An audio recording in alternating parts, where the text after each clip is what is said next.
Everyone, welcome to another stream. Today we're going to be playing some NES games on the old RetroUSB AVS console, and don't really have anything specific in mind today. We're just going to stream for 2 or 3 hours, and I'm just going to pick some stuff that I kind of feel like playing. Scrolling through my list, I saw Shatterhand. I haven't actually messed around with this since I probably did my last Let's Play of it. It was like a year or two ago at this point, so it's been a little while, but this is a very high quality NES game, fairly challenging as well, at least if you don't really know what you're doing. And so I make no guarantees on like good gameplay or actually finishing some of these games that we're going to cover today, but we're going to start off with Shatterhand. I don't know how far I'll make it, but yeah, we'll give it the old fair shake. So, but yeah, really great game that I've done, I think, multiple playthroughs now on this channel over the last like 8 or 9 years or something like that. So, but yeah, we'll start off with this. It's a Natsume game, and it's good stuff. So, yeah, we're starting a little bit earlier. I might be doing this more often, streaming when I get off work on Fridays. Fridays are my short days at work. I get off at 3 p.m. Eastern, and so I can kind of have the thumbnail and stuff set up early, and just start streaming the second I clock off. Since I work from home, I can just clock off work and then literally just hit the start stream button in my game room. But yeah, I actually was delayed a little bit today, but I'm not sure if this is going to be a super regular thing, but it is kind of convenient because I can stream for a few hours and then stop, and then I can still go out and do stuff. The problem with streaming, especially my streams, is that you guys know I tend to like to go for a long time, especially when I'm doing like these variety streams. Like, it's not uncommon for me to go like 5, 6, or 7 hours or something like that. I think earlier this year, I think I did like a 9-hour long NES stream.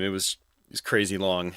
So that basically consumes like all of my night and my social life, and it's hard to justify putting that kind of time into this channel when we're not getting a ton of viewership to begin with. And so what I thought about doing is maybe start doing some stuff on like Friday afternoons when I get off work. I can still stream, you know, kind of fill that stream quota, because I know a lot of you guys are still subbing to me, and you guys, you know, like watching the archives and stuff like that. We could stream, you know, kind of like early mid-afternoon on Fridays, and then I can get out of here and go do other stuff, you know, have a normal life. Because we only live one life, I think. So, yeah, I'd like to try to be able to mix up the amount of things I can do and the types of things I can do with my said life. So, instead of, you know, playing video games into the wee hours of the morning every time I stream. So, but yeah, only a few people out there, basically. I think that's what triggered that. But I want to say shout outs to Calamity Guy. He was the first one out there. Jason Scott, Sanka Banka, and Dustin Mini. Welcome everybody to the stream. So let's go ahead and just hit that start button. And I'm not saying like Fridays are going to be the only days I'm going to be streaming, but right now they seem to be working pretty well for me with some of the other stuff I currently have going on. Not even necessarily other stuff, but other hobbies that I want to continue pursuing. Anyway, Shatterhand here. It's a pretty basic game.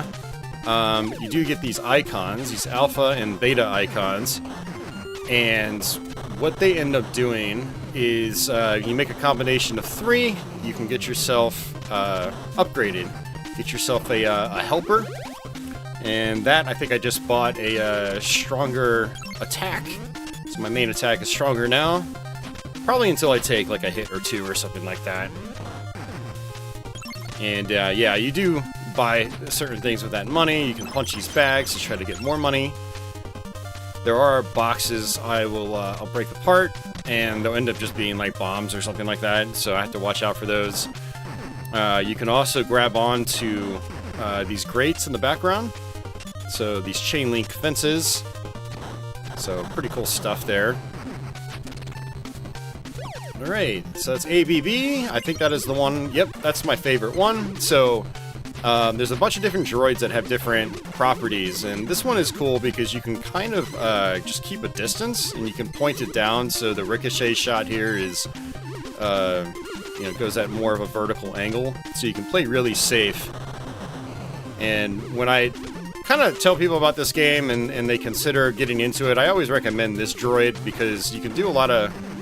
It feels a little grindy in a way because it takes more time to kill stuff, but you can kill stuff from a much safer distance, and that's really the key in a lot of these old school games. It's just being as safe as possible.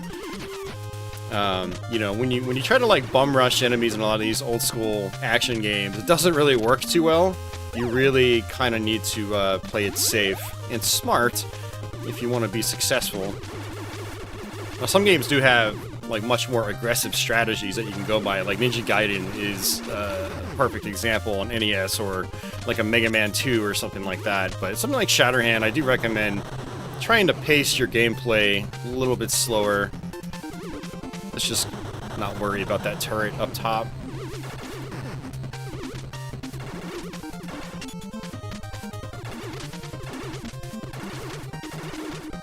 When you get up close to enemies like that, you can still button mash pretty well with this thing, which is nice. So, a lot of flexibility in gameplay here. It's pretty sweet. Hey, Gedron, welcome back.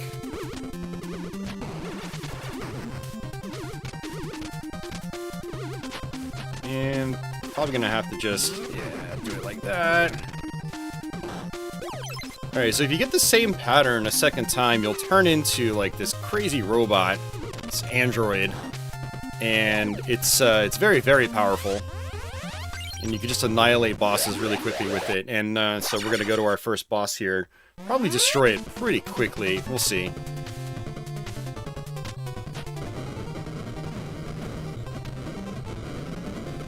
Oh yeah, he's almost dead already.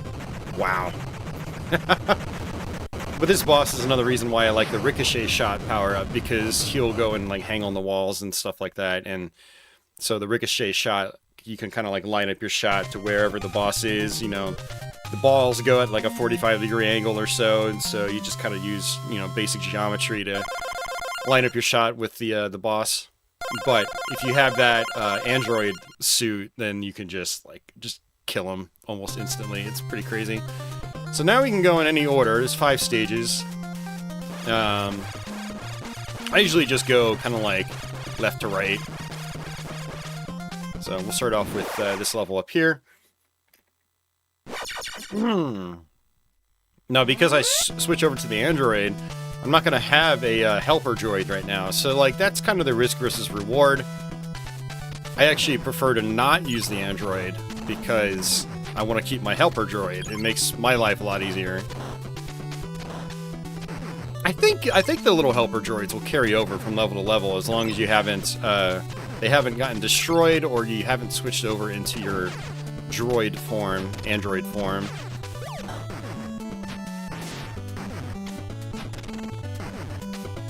Hey, Internet Junkie, welcome back.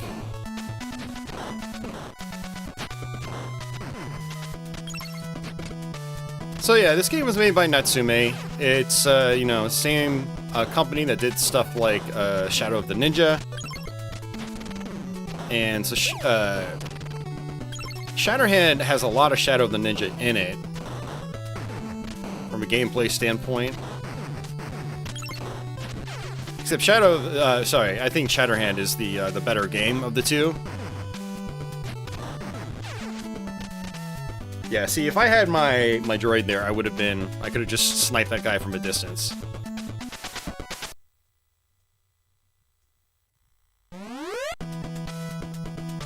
Yeah, Shatterhand is actually what got me to finally go and learn Shadow of the Ninja. There's actually one, ironically, I had thought about playing tonight, but I don't know. We'll see how I feel. That's another one I haven't played since I did my Let's Play of it, like probably a year to year and a half ago.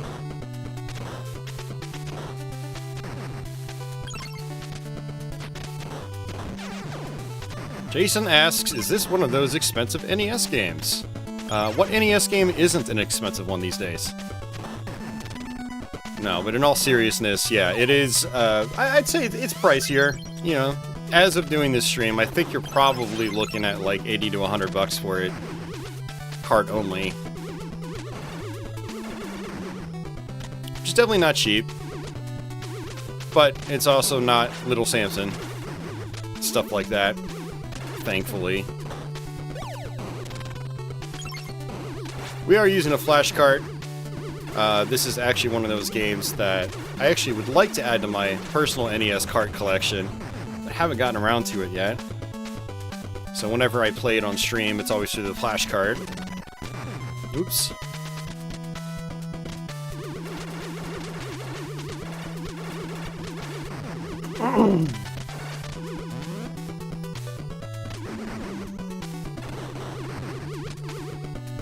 Hey, Steve-O, what's going on?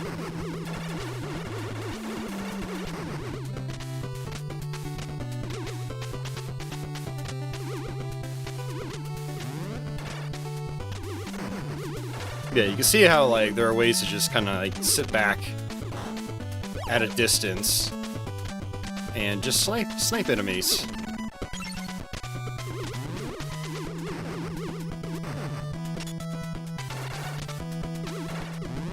Oops.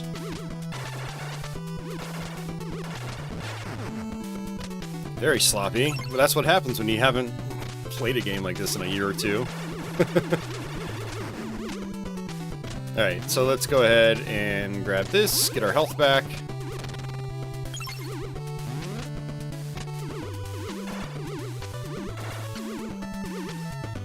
This droid's almost gone, too.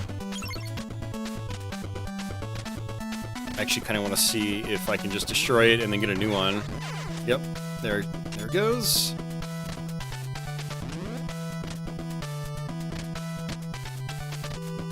I'd much rather do that than switch into the android.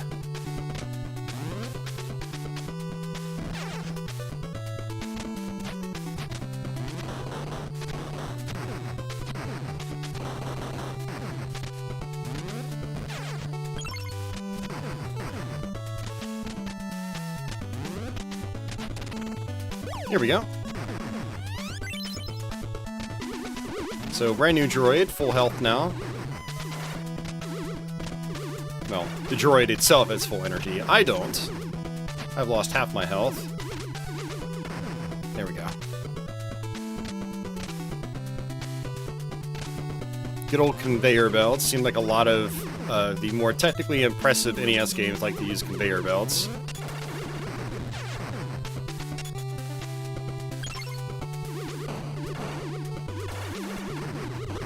Batman, the video game, is a good example. Oops. We have 2 hit points.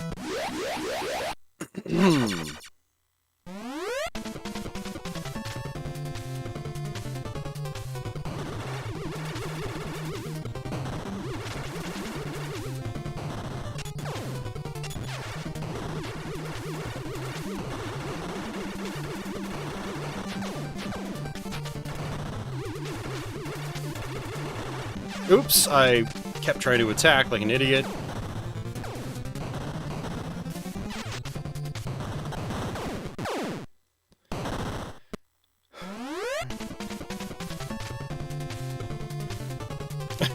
Steve-O says this is frustrating, but fun. Yeah, it's actually, I mean, I don't know if I ever really got frustrated with this game.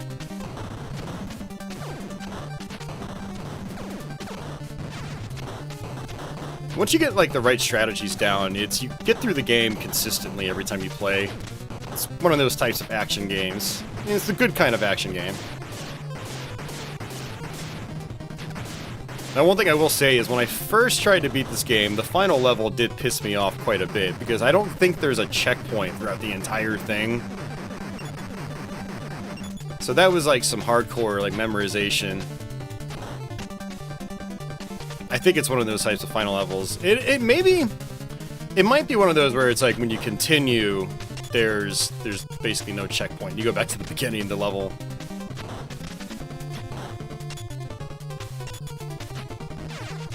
Yeah, see, this is where having your upgrades is pretty handy. I'm just kind of like stuck with my basic punch here. You got a weak punch and a heavy punch. I don't like the heavy punch when I'm on the ground because it just way too much wind-up time. I'd rather just poke at the boss with my weak attack. Hey Nick, welcome back. Hey Phoenix, welcome back. Scott Linux.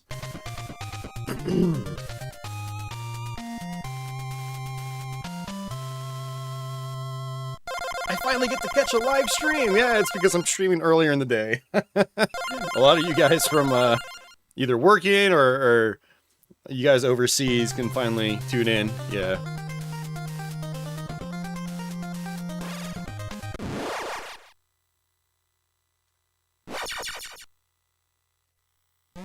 Steve-O, you gotta get good at the ice levels, then you'll like the ice levels. It's just like water levels.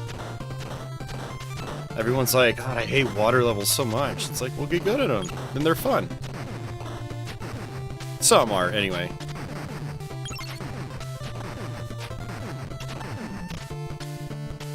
You know what I hate, guys? I hate the concrete levels. This is just so mundane, man. All that gray. Psh, what were these developers thinking? 35 years ago.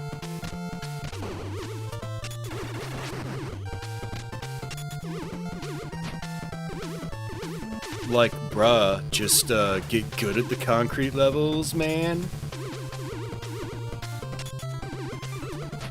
Anyway, I'm just joking. Get that money.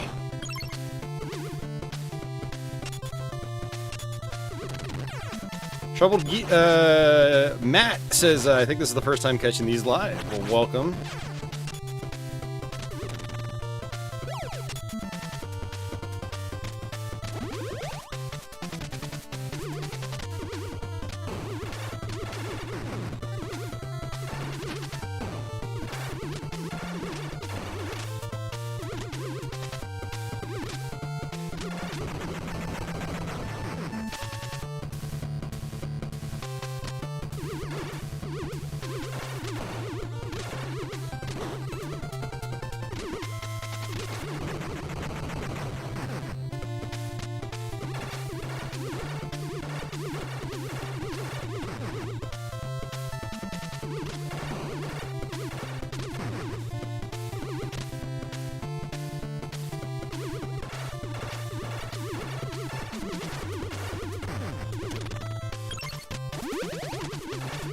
Probably should have saved that.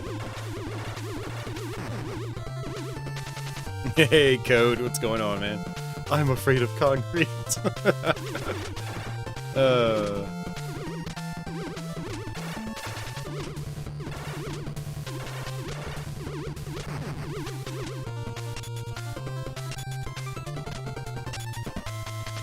Hey, man, a lot of concrete levels, they have falling blocks. I hate falling blocks.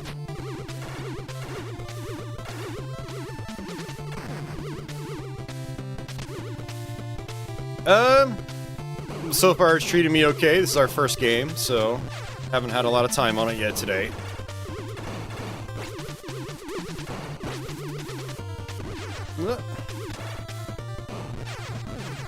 And there goes my power-ups. Both of them. Ah, so this is what it feels like to suck at video games again. Okay. It's all coming back to me.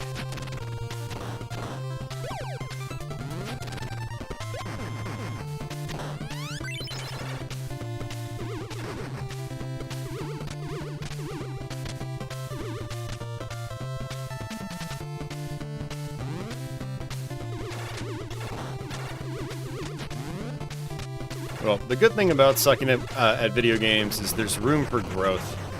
Once you've mastered a game, sometimes it just becomes boring.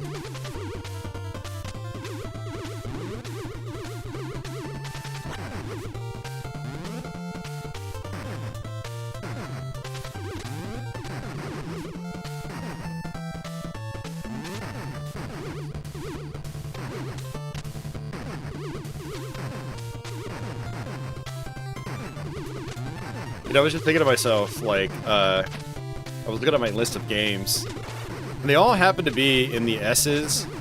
Shatterhand, S.C.A.T, Shadow of the Ninja. They're all Natsume games. It's like, wow, that's coincidental.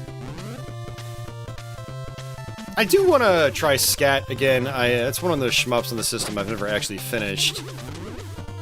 I'll probably skip Shadow of the Ninja today. Oh, there's no grabbing that.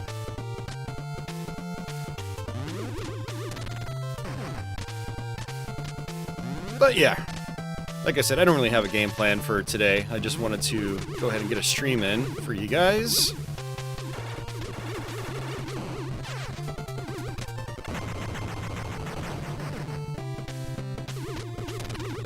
And that's not good. Oh, never mind, I'm fine.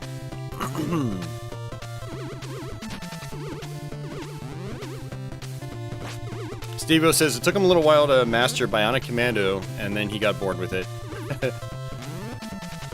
I need to see how long Bionic Commando is. Like, it's one of those that I've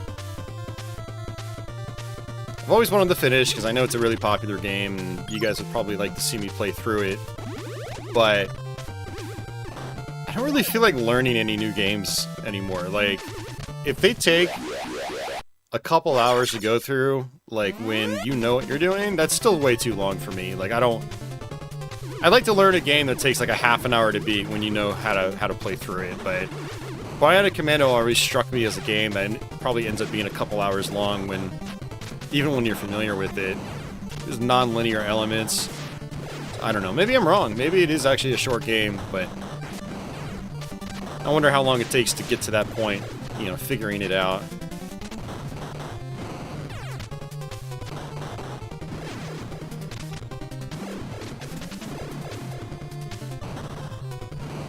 Matt says he beat Bionic Commando a few weeks ago. Okay.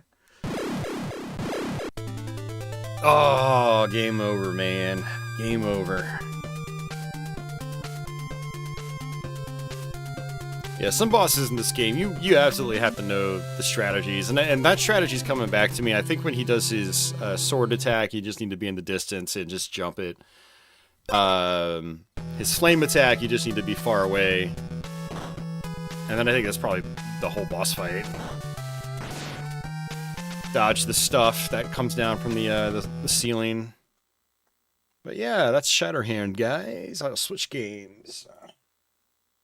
I actually don't mind getting a game over like that, because then I can switch to a different game. We can play more games.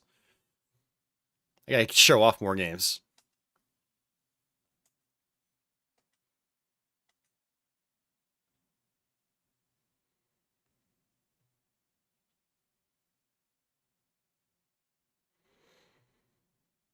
Yeah, I haven't been doing like a ton of NES recently.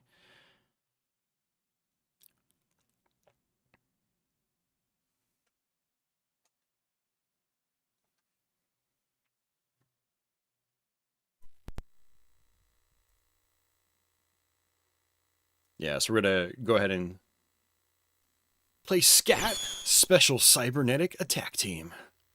This is one of those shmups on the system that's actually two players at the same time. Now, it's like I said, it's one that it's actually pretty uncommon, so I never actually ran into it growing up. I think Nintendo Power actually covered it, but I never played it until probably like the early 2000s or something. Even then, I was always like, oh, that's pretty cool. I'll go back to it some other time, so I never really finished it. Codename Modern says the most recent NES game he's been playing is Firehawk. Been on a Strike Series kick and related games. Is Firehawk, is that a game that came out back in the day? I don't think I've actually heard of that one. Let me Google it real quick.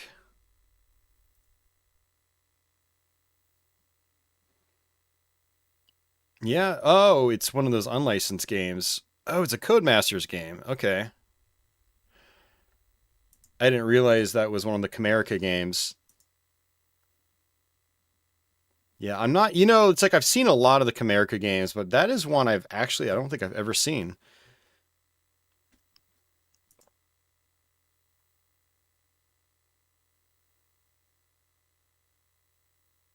Oh, it's also similar to Raid on Bungaleen Bay. That is an actual NES game that was official. Cool, Code. Awesome.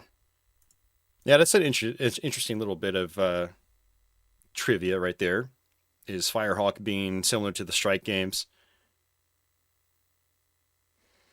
Yeah, it's definitely unlicensed, but it's by Codemasters. Like, Codemasters is, I mean, they are still around today, right? Or did EA completely shutter them too? Let me see. No, they're still around. Okay.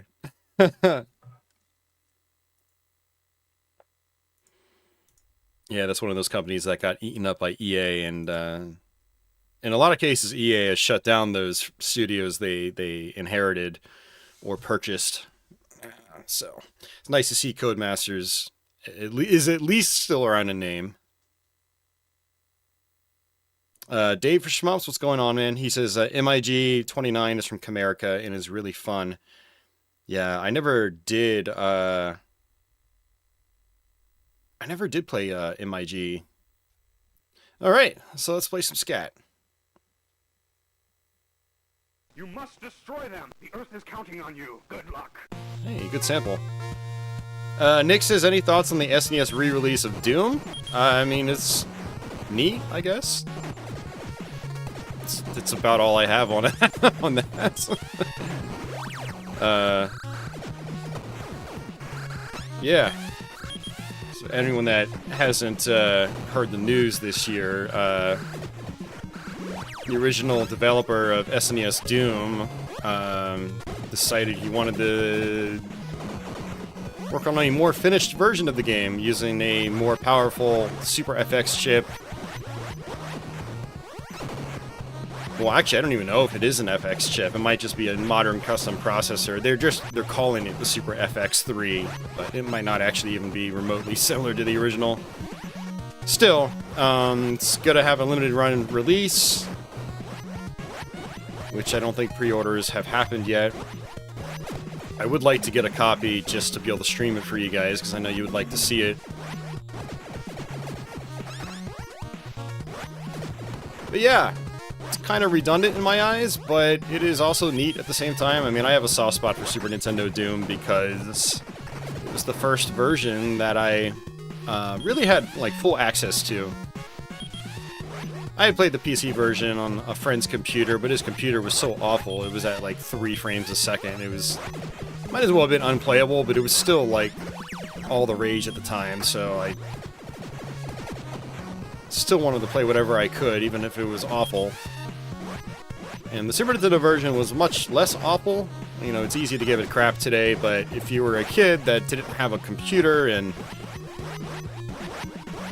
or a PlayStation or a 32X, you know, Super Nintendo was kind of like your only way to experience something like that. And I loved it at the time.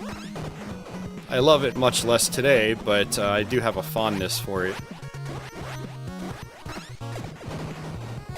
But yeah, it's something that's just, it's neat. It's neat, I guess. Having a modern, updated version with, you know, content that was missing from the original game. Like, they're gonna do, I think, episode 4, which is pretty cool. But yeah, that's it. I don't really know what to say other than that. It is what it is. It's a thing, I guess. I guess I'm not, like, super excited for it, but it doesn't mean I don't appreciate it or don't think it's cool. Hey, Desan, what's going on?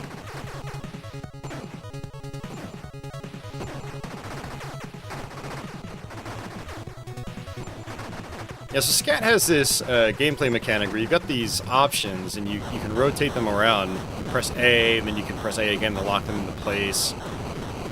And you can shoot on both sides, so you have to really get used to that, and I'm not really quite used to it yet.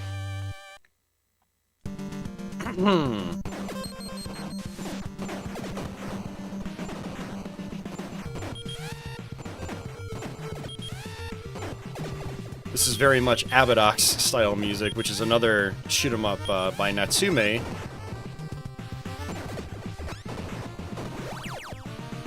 Although I think that was published by a totally different company. That was Mattel.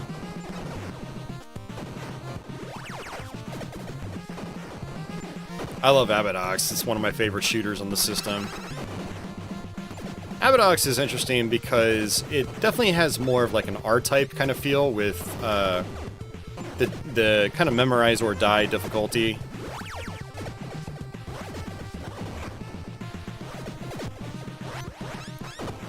You know, if you don't really know what you're doing on that game, stuff is going to come out of nowhere, seemingly, and you're going to die in one hit, and then, you know, you'll get thrown back to a checkpoint where it's difficult to recover because you're not fully powered up, but there are definitely similarities to this game. It looks like I've taken a bunch of hits already. I think my health bar is on the top left, and I only see one block, so I guess the next hit will kill me, most likely. It's been a long time since I played this game. I'm gonna wager that you only get one life, since you get so many hits. Yeah, this is game over. Hey DG, welcome back. We'll go ahead and continue on this one, because I barely know what I'm doing. Did this come out before or after Forgotten Worlds? I think it's a couple years after Forgotten Worlds. Forgotten Worlds Arcade was like, it was late 80s. This was 90 or 91.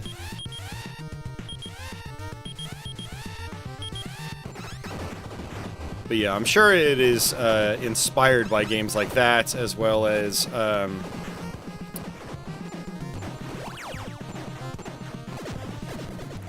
God damn it, what's the name? It's another Capcom shooter that came before Forgotten Worlds. Same kind of system where you can shoot left or right. Sidearms, that's what it is, sidearms.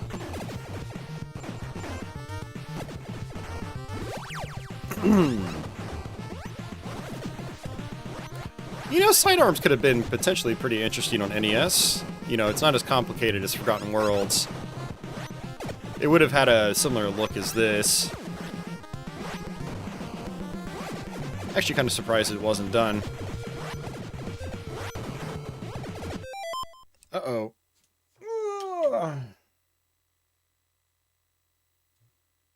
Just missed the alert sound. Sorry, Calamity Guy. Thank you very much for that, man. He's unable to make it here often these days, but still watch the archives. Have a tasty beverage on me later. I will, man. Thank you so much. Much, much appreciated.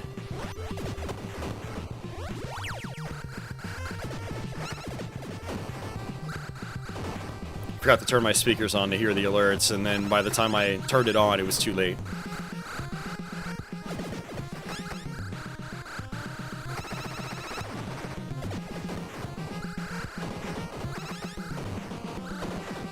I guess I could just hold down the fire button.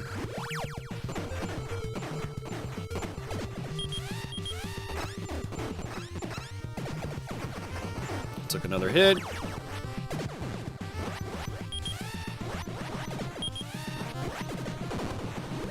feel like this is probably one of those games that's actually pretty easy once you kind of know what you're doing. Got stuff memorized.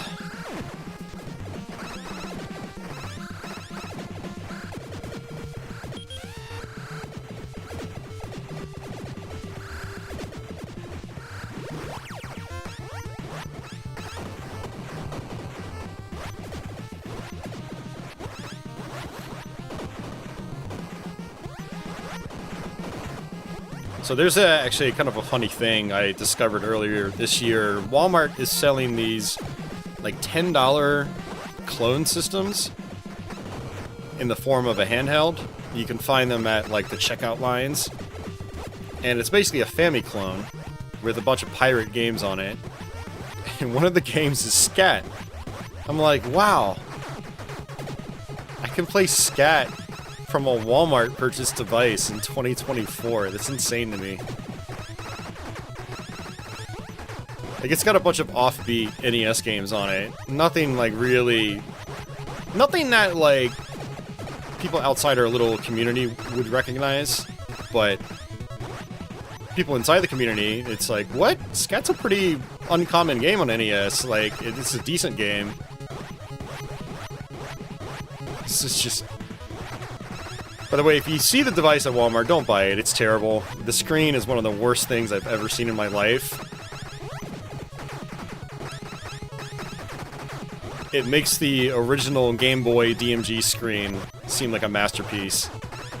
It's that bad. You have to look at it at like a 45-degree angle just to see anything. It's pretty awful. But you can play S.C.A.T on it. And 800 other games. And by 800 other games, I mean, you know, 4 or 5 different copies of the same game, just looped over and over with some kind of minimalistic variation.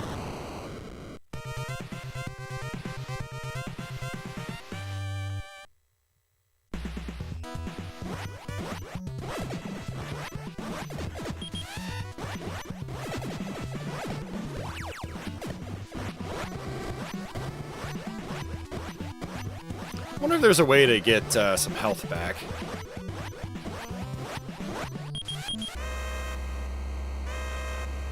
You know, without dying.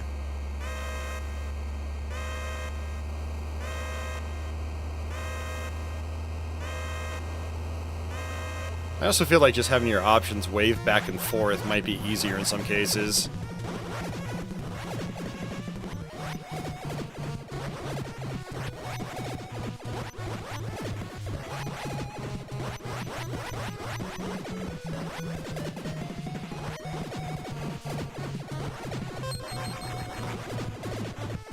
I get a hit point back. Oh, I know what they're doing. The blue boxes up top, those are your actual lives. I think I just earned an extra life, and that's what it was.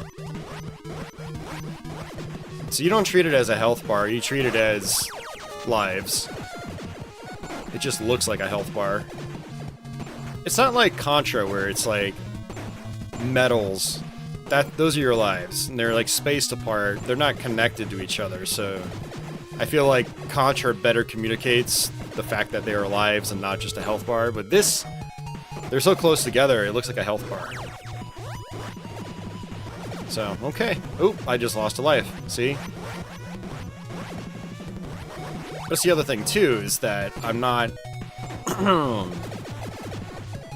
I'm not losing, like, my upgrades when I run into enemies.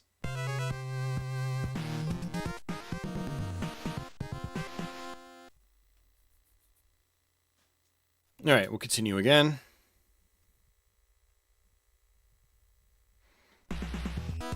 Dasan's been trying to 1cc NES Sky Shark. Good luck with that, man. That game is very, very janky.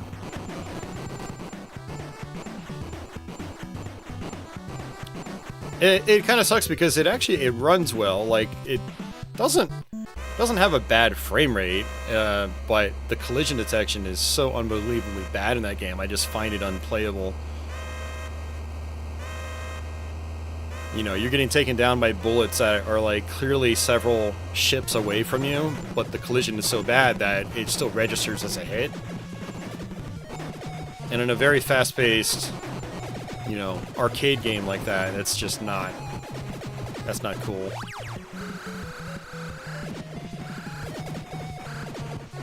So good luck with that, Dasan. If you ever manage to do it, let me know.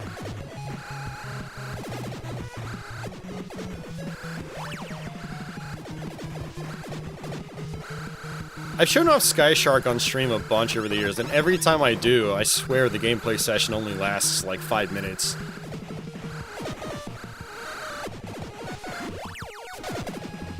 And that's not without trying, you know.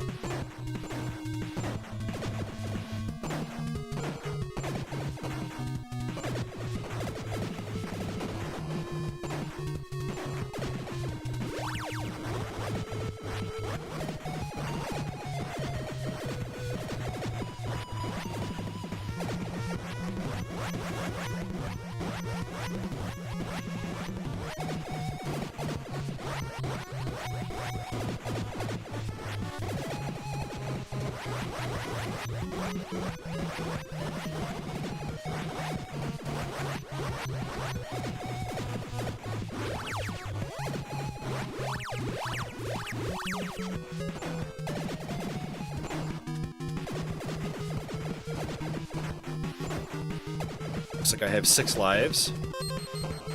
7. 6.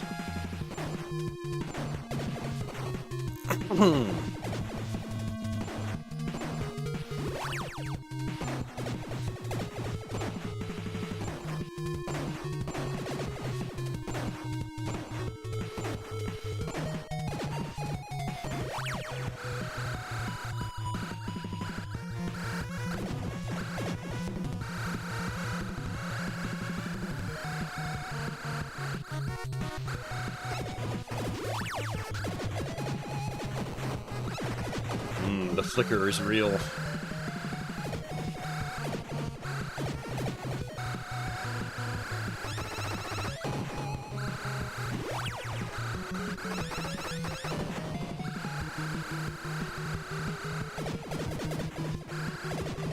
Yeah, I will say this is a little challenging on my eyeballs right now.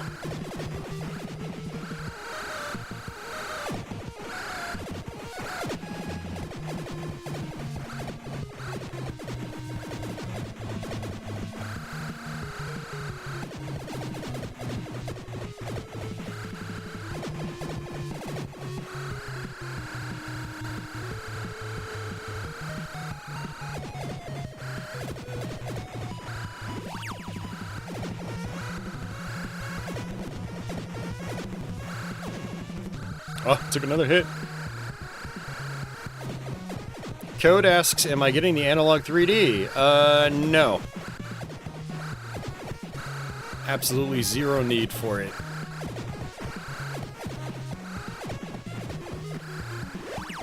You know, at various points in time in my streaming career, analog's consoles have had various levels of purpose for my setup. Like the Mega SG and the Super NT made my life as a streamer a lot easier when I had capture hardware that was, let's just say, not ideal.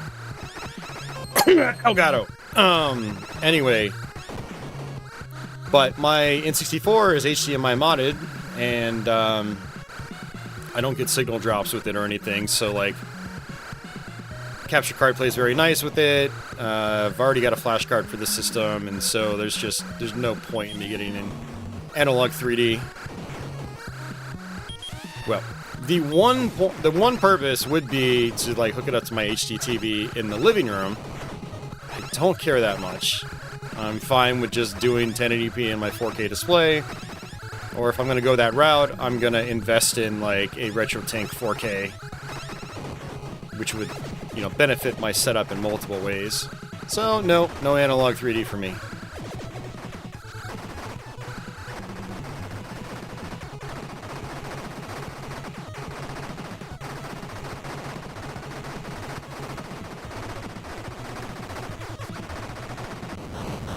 There we go.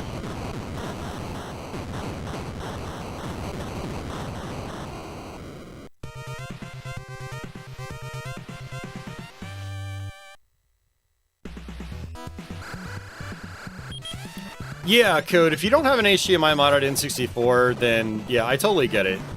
But I've already got that, and so, and it's great. I love it.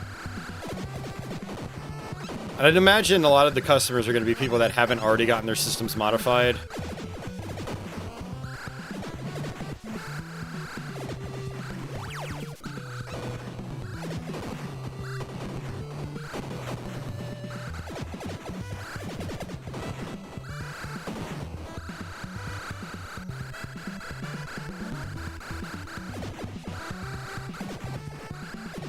Wow, looks like you get extra lives pretty easily in this. Like, I died a bunch of times in that previous level, and I still have 8 lives.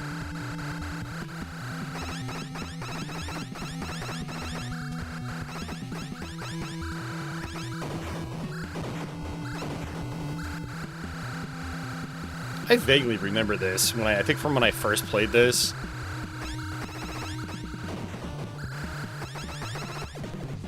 think it was around the time I moved in this apartment. I had just gotten my Power Pack flash card.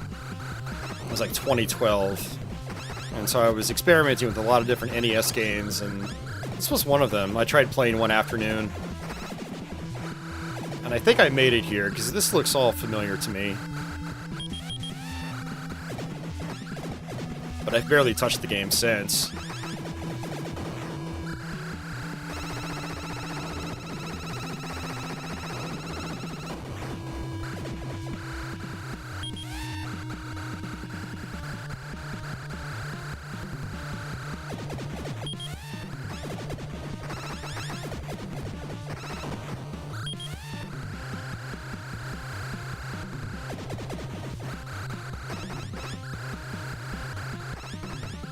Nick says he's looking for Mega SG, but prices are too high everywhere. Yeah, that's because like they just decided to stop making them. Which sucks, because it's a great little device.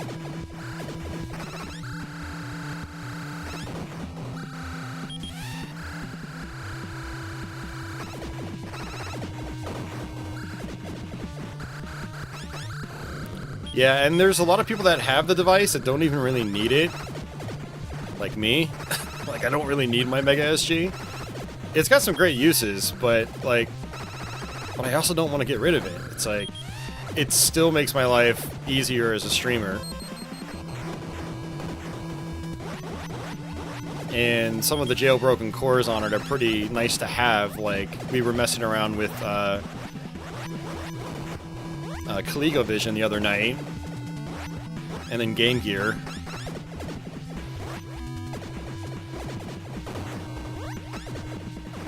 Oops.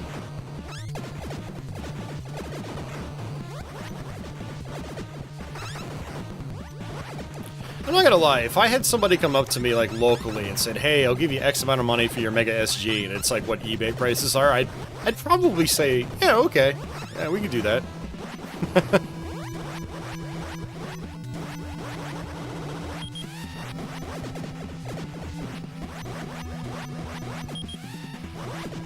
But then again, I know I'd probably regret it in certain cases. I don't know. I am in a little bit of a downsizing period with some of my stuff. Try to get rid of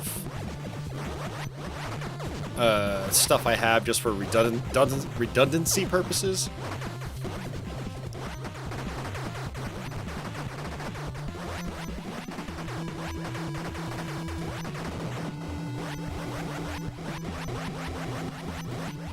Trying to get rid of things that don't really have a purpose, I guess. Hey, Ian, welcome back.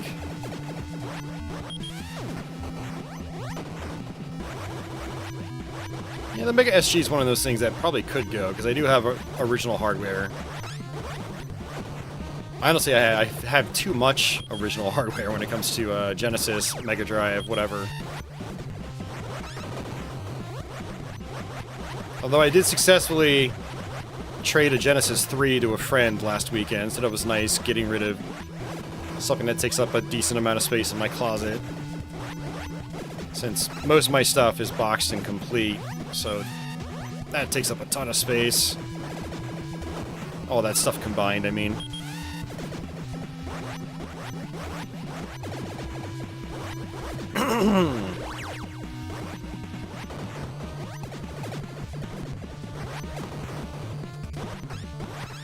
You know, as I've gotten older, levels like this kind of bore me. Because there's, like, so little going on. I'll take hits because I'm bored, not because it's really hard.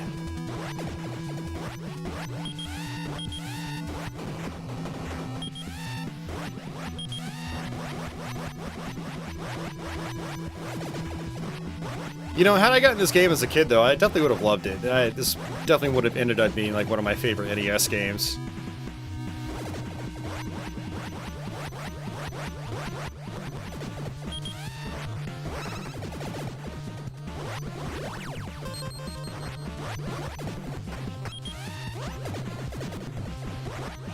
Huh. So I heard the extra life...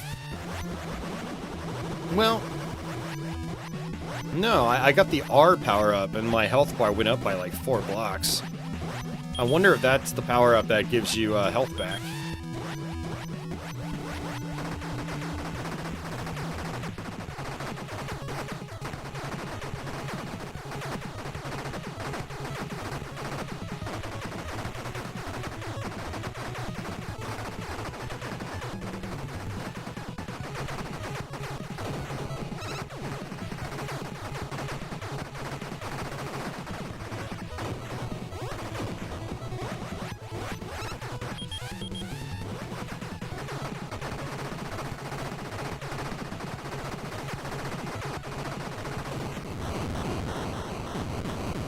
Yeah, it's kind of cool.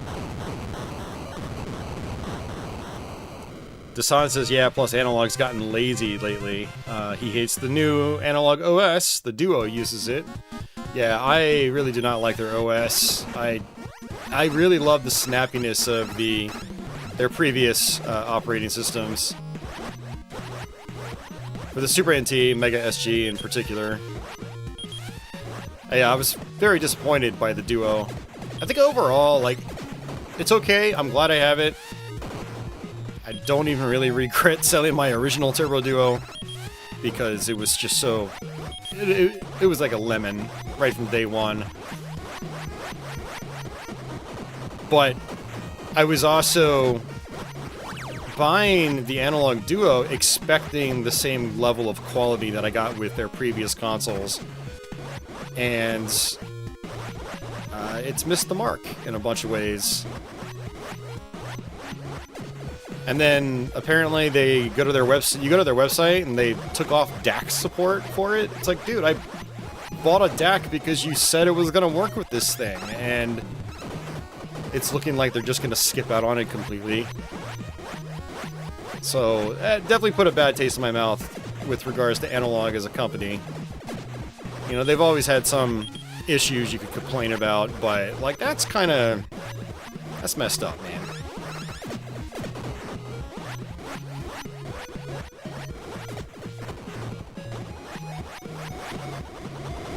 Of course, there's their infamous shipping practices. When I bought my Duo, I bought the DAC at the same time, but they wouldn't let me combine shipping.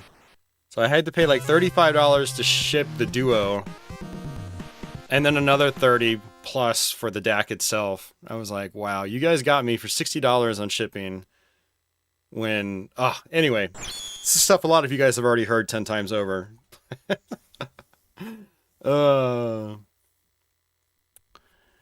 E11. This game kind of reminds me of Burai Fighter, which you beat recently. The last level is tough. Yeah, Burai Fighter's a pretty cool game. I learned that one a long time ago, like 2016. I think it was the year the AVS came out. I did a Let's Play of it. But yeah, there's definitely similarities. I think this game's more fun. It definitely... Burai Fighter, it's just something about it. I think Burai Fighter is probably not as creative in its level design as this game is. But I remember that game having some pretty wild bosses.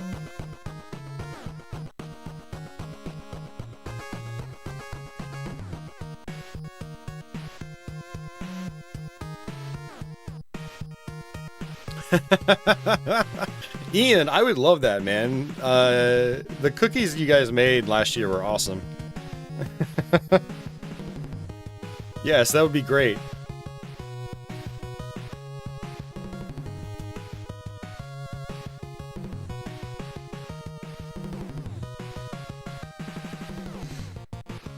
Yeah, I mean, so that was developed by a kid, and that was their gimmick. It was like having to beat the game 3 times to get the quote-unquote good ending. I don't even care about that. Like, I beat the game, I got an ending, I'm fine with it. You know, Low G-Man was the same way. God, I think G.I. Joe may have been similar, where like they wanted you to do multiple loops. I never did the loops in that game. I did do the loops in Low G-Man, and I made it to the final boss, I think, on the 3rd loop, and I gave up. It was too much. But yeah, I'd imagine Burai Fighter is not that easy when you start looping it, but I also wouldn't like get too hung up on it either. It's more of a thing for replay value than it is, I think, to be like, oh, I got the best ending. It's like, no, you just beat it on a much higher difficulty. That's what you did. Yep. Isolated Warrior, they did that as well. Yeah, that's actually a pretty good one. I like that game quite a lot. Yeah, that's Isolated Warrior is probably actually one of the better shooters on NES. NES shmup library is very much all over the place. I mean, it was a little piece of hardware that just wasn't really built for the ever-evolving genre.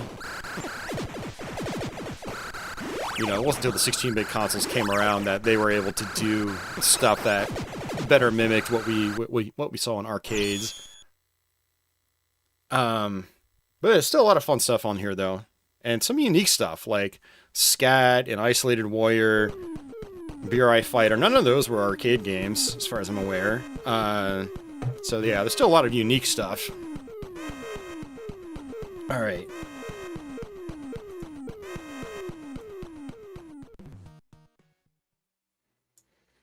Ed asks, Punisher NES, thoughts? I've never actually played it before, so... yeah, no thoughts on it, unfortunately. Oh, man. Whew. Man, that was cool, playing S.C.A.T. I haven't messed around with that in a while. That's definitely one of those games I have to go back to and try to put more time into. Try to do a Let's Play of it. There is a homebrew NES shmup that's pretty damn impressive that I beat for the first time the other night. I'm going to try to do a Let's Play of it over the next couple of weeks, so keep an eye out for that. Not going to spoil the name, but you guys will see it once it goes up. I'm trying to think of what I want to play right now. What do I want to play? Hey, Cedar Valley. Cedar Valley says, I love the Punisher on NES.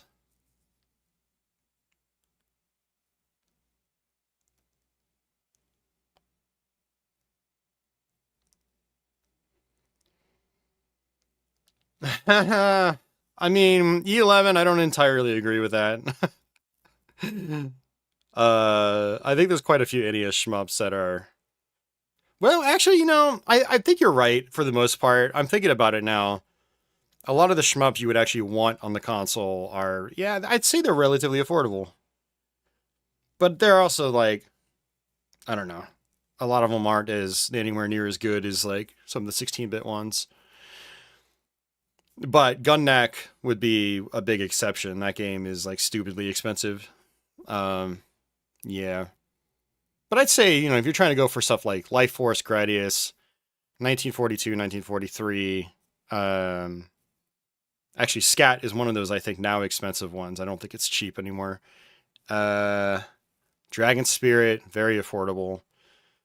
What else is there? Yeah, Sky Shark, Twin Cobra, yeah, pretty cheap. Twin Eagle should still be relatively cheap, but it's not very good. Twin Eagle. Abadox.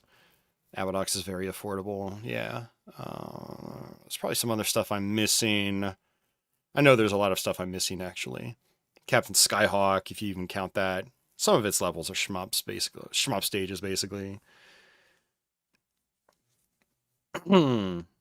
Oh, yeah, Silver Surfer. Yeah, I don't know why I forgot that. That's actually one of my favorites on the system. I've actually streamed that so many times here in this channel. If you go through all like my NES variety streams, especially the ones based around shmups, like Silver Surfer is usually in there somewhere. It's just got such a kick-ass soundtrack, and I like the gameplay. And I love hearing that some people have come around on that game. Like Dasan's like, I love that game too. I just got a 1 life clear on it recently.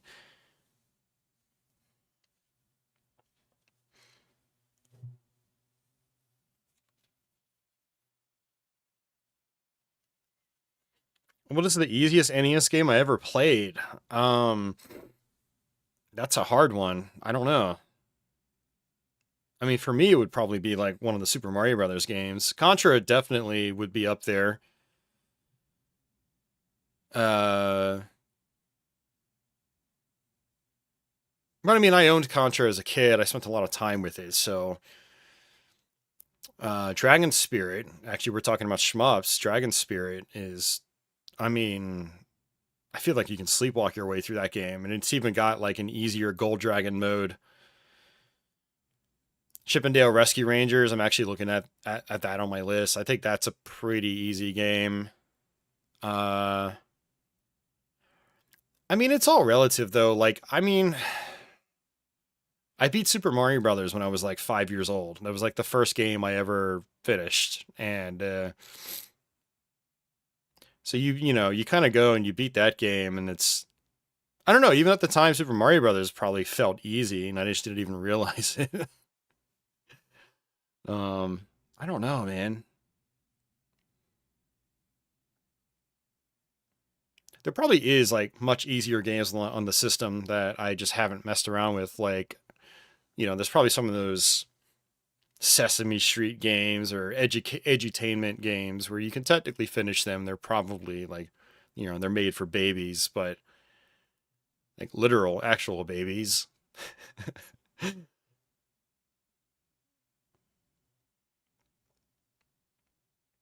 Super Mario Bros. Isn't all that easy either. Yeah, I don't know. I don't know about that. But, and then again, I am biased. You know, I've been playing it for almost 40 years now, so.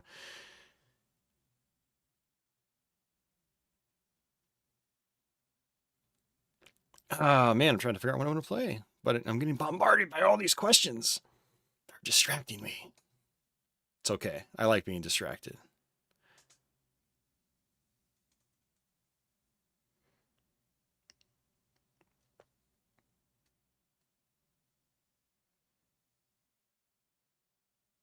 Yeah, said. Yeah, Gun.Smoke is not on that affordable games list. So yeah, definitely not. Unfortunately.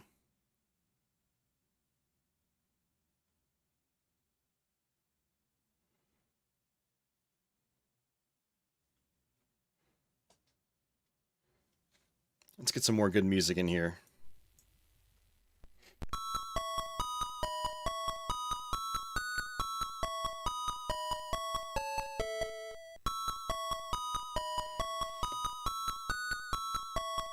Hey, Aquas, what's going on? Little Mermaid is pretty easy. Yeah, I actually fired that up for the first time early this year, and I think did I beat the game? I think I got really close to finishing it, actually. That's one of those ones I was going to try to follow up Tailspin with.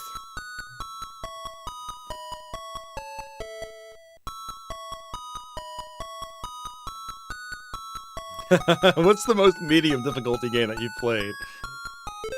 Yeah, I mean, that's the thing about questions like that is difficulty is quite relative as well. A lot of it is how much you've put into a game. It's also your experience level. And so I feel like that question is probably the most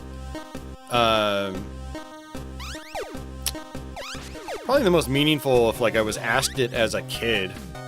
When like, oh, you've only had your NES for a year, like what is the easiest game you've played so far? But now you're talking to an adult that's been playing video games its almost entire 42 years of being, and I've played thousands and thousands of games. It's a really hard one to answer meaningfully. Anyway, this is Gremlins 2. It's good old Sunsoft. Pretty difficult game, actually. It goes up in difficulty pretty quickly, as most of Sunsoft's games did.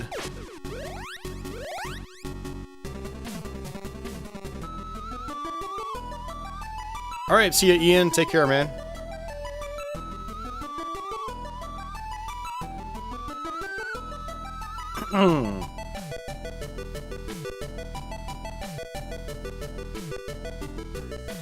Alright, let's see. Let's grab a balloon. If we fall in pits, we'll just come right back out.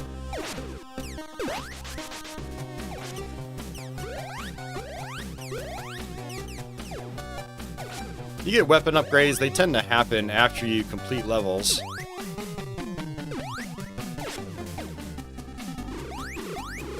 Pogo stick.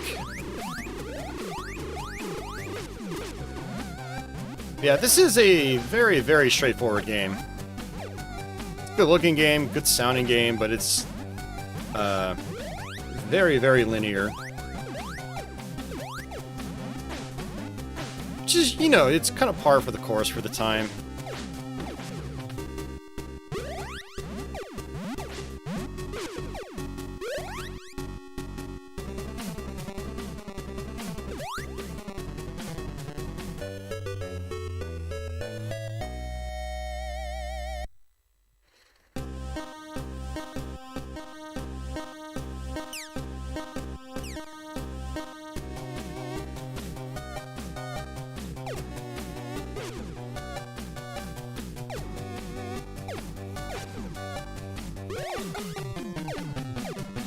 I actually really like to watch this movie again.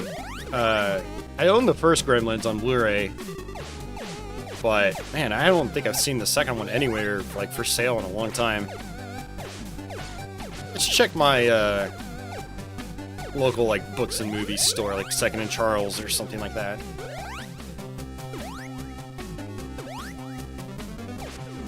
Yeah, this is based on the second movie.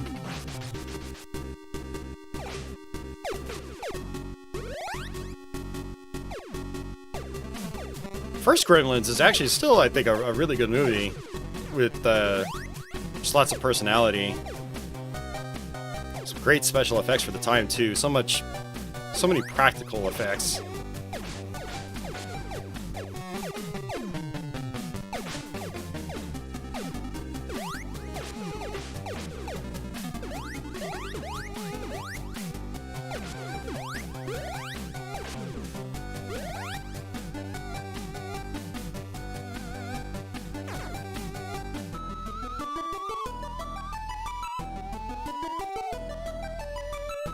Oh man, Nick says, I only had Mario Brothers and Duck Hunt for most of his NES's lifespan.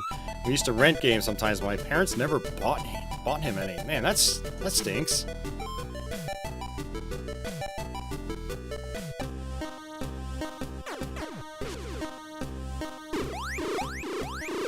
I hope you at least had games that you could borrow from friends. I'd be so bummed to have a game console that I love that, like, I can't even really play because mom and dad won't give me anything.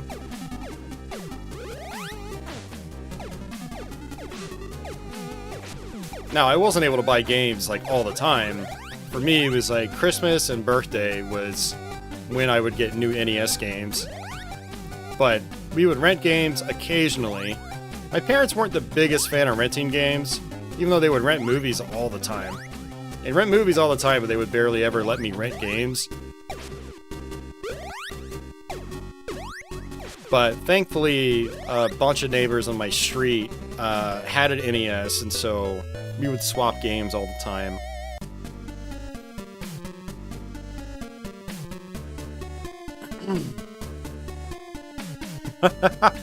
Nick borrowed Back to the Future for a while from a friend. He played it so much he almost thought it was good.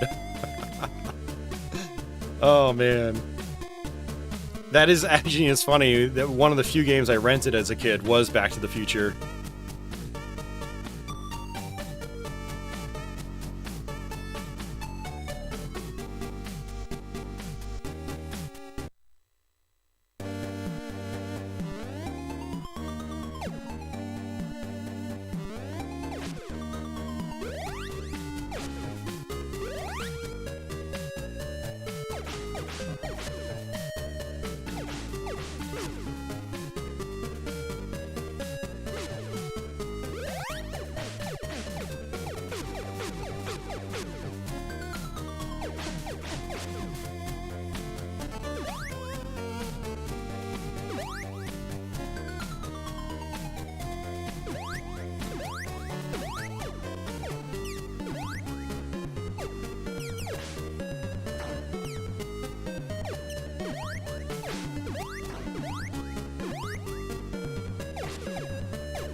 Yeah, so you can see the formula, it's basically just repeating itself. It's like, alright, play a level. Halfway through, you'll find a shop, get some upgrades. Do the other half, fight a boss. And a lot of the mid-level platforming starts to become, like, really challenging. It gets, yeah, pretty absurd, I think. I'd imagine a lot of kids got this one and never came anywhere close to finishing it.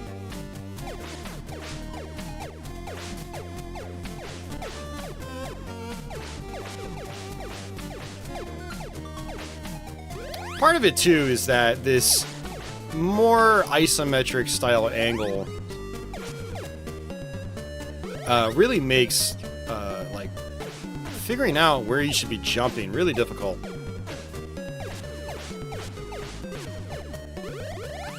Also, the collision isn't good enough to where, like, you really feel confident you're going to actually land your jump appropriately.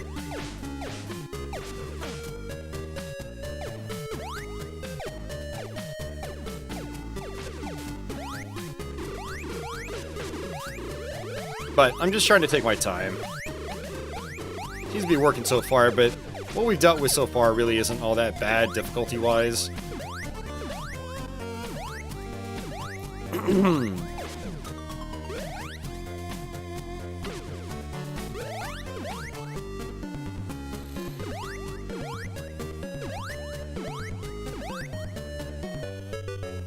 There we go.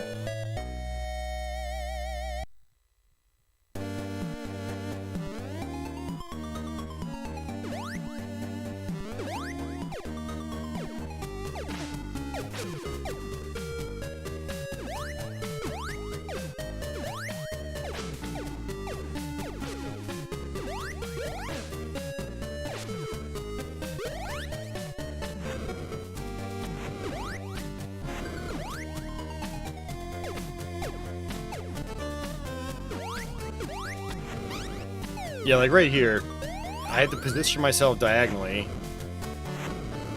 Alright, let me down. And that's easier said than done.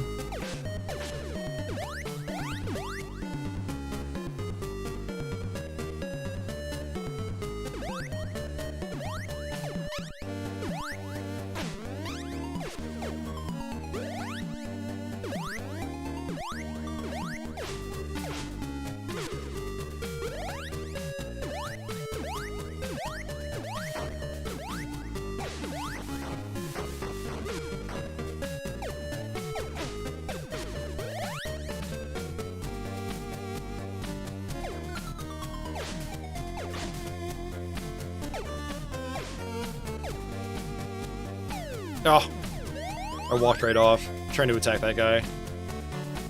That's why I got the balloon, right?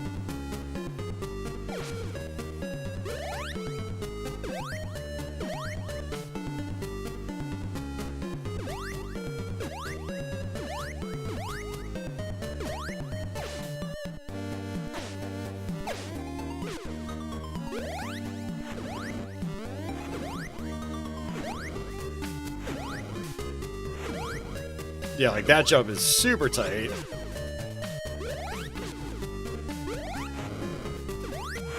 I think I first beat this game around like 2010. And I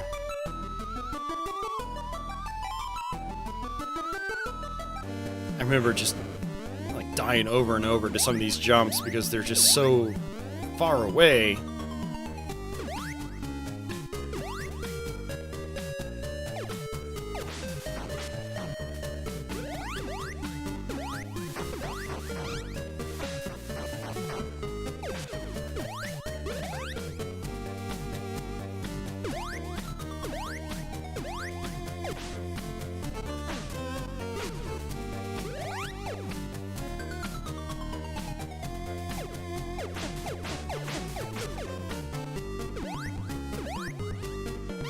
Oh. Thought I could just jump over those spikes, and of course I jumped too late.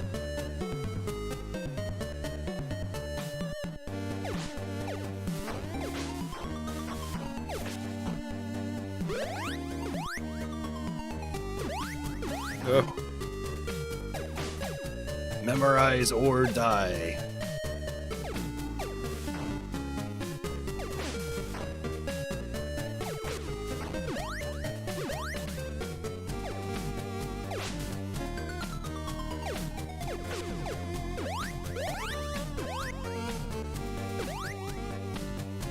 Yeah, I don't think you get checkpoints in each level either. I think it's all the way back to the beginning. So when my health bar gets low, I start to get like a little freaked out.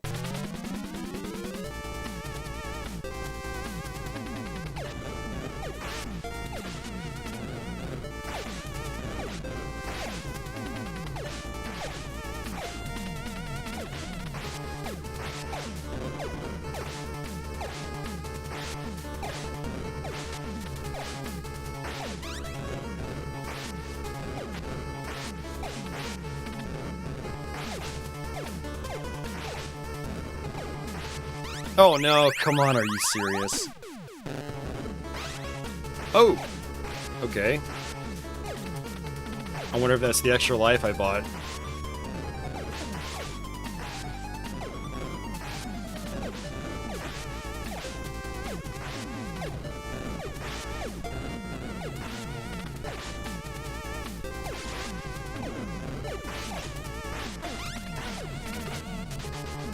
Alright, I think that's it.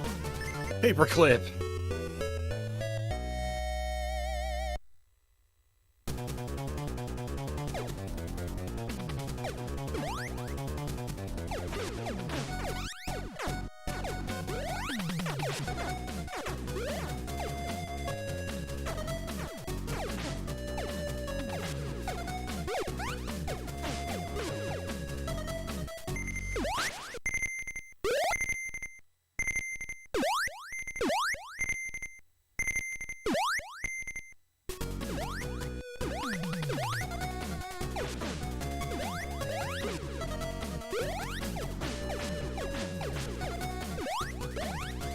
Paperclip definitely makes my life a little bit easier.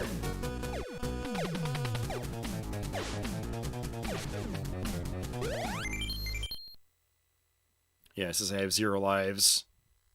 Okay.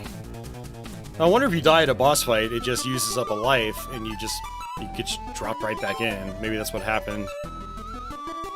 But it looks like we have 0 lives right now.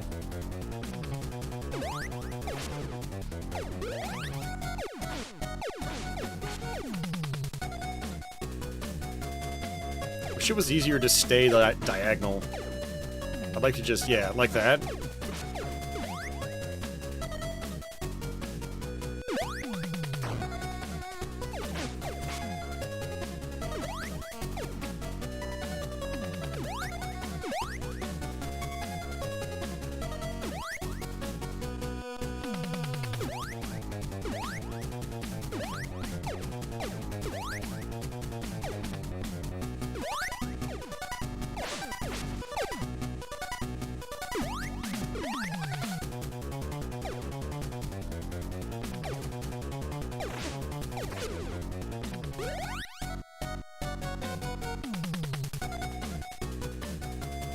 I always thought this was kind of neat, though, like you're actually on a film set. It's spooky section.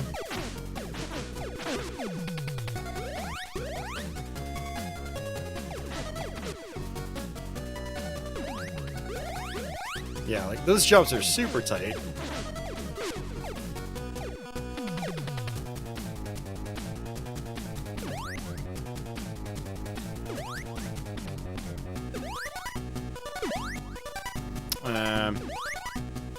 Yeah. Don't think... Okay, it is possible. Phew.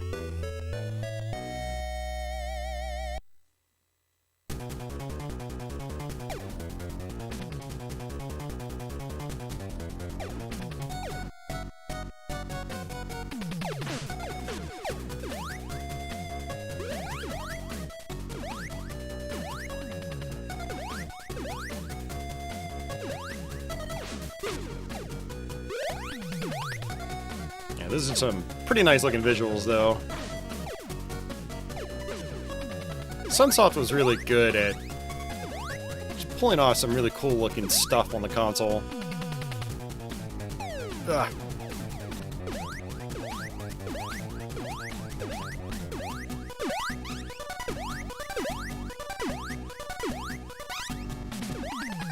Getting wrecked.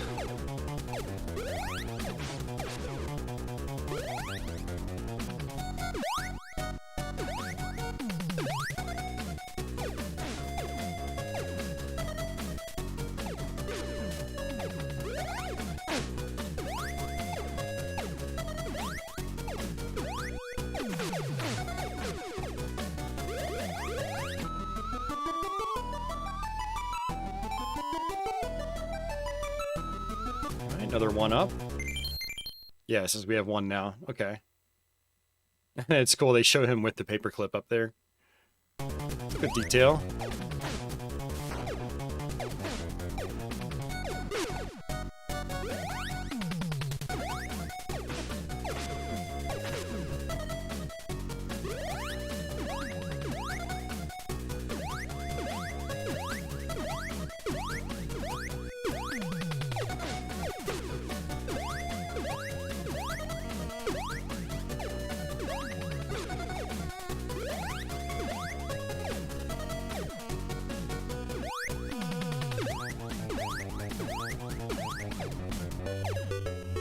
Another one down. Okay.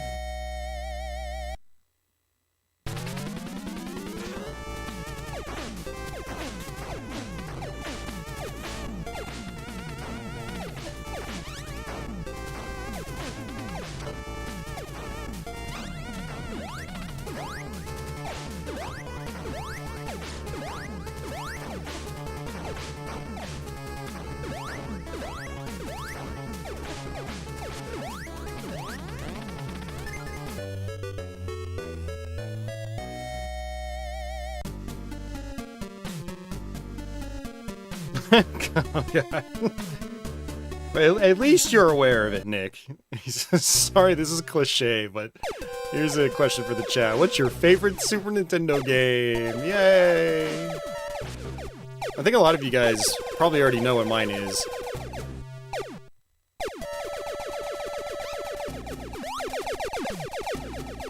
Okay, could you stop spinning? Thank you.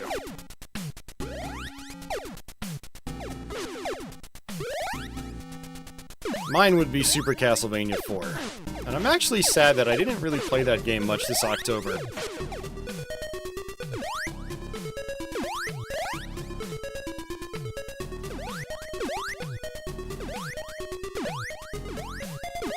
Gah. You can see how this is starting to get a little more stressful.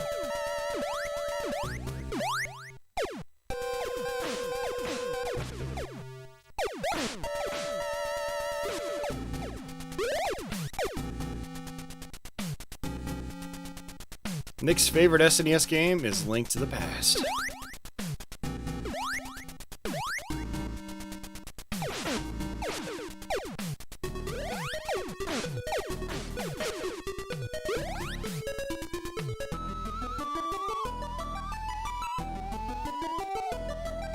No, good try, Stexor. You're definitely not correct.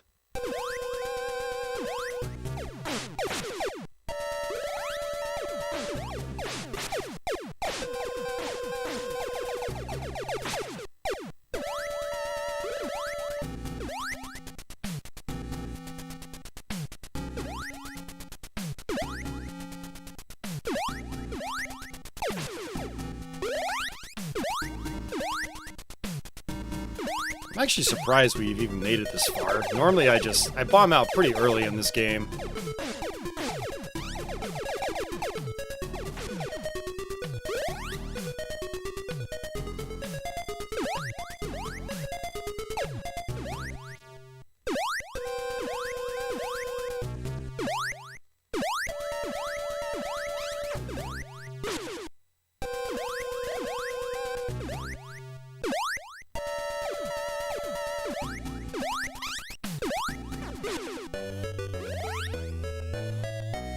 Aquas' favorite SNES game is Earthbound.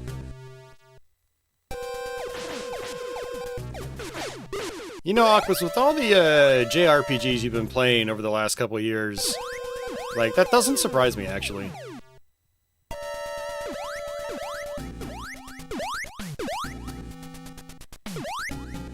I've never actually come anywhere close to finishing Earthbound, so I've barely played it. So it would definitely not be on my list of top SNES RPGs, but I'm also not like an RPG aficionado. Ah.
Okay. Hey, MD Mister, welcome back.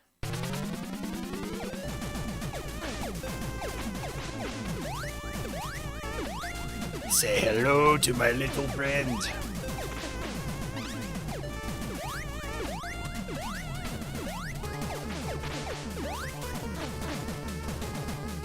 Definitely don't remember this happening in the movie, but I digress.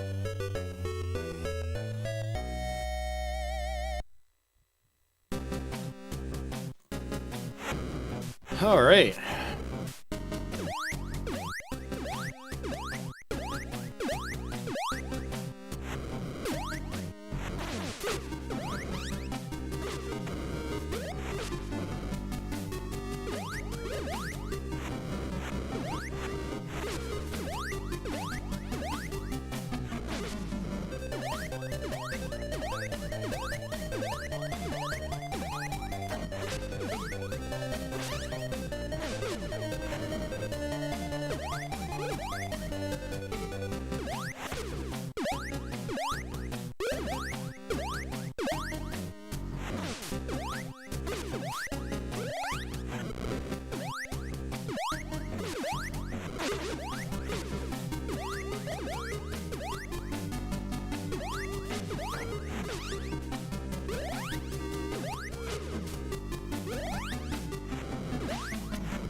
Slightly stressful. And look at that scrolling in the background. I love it.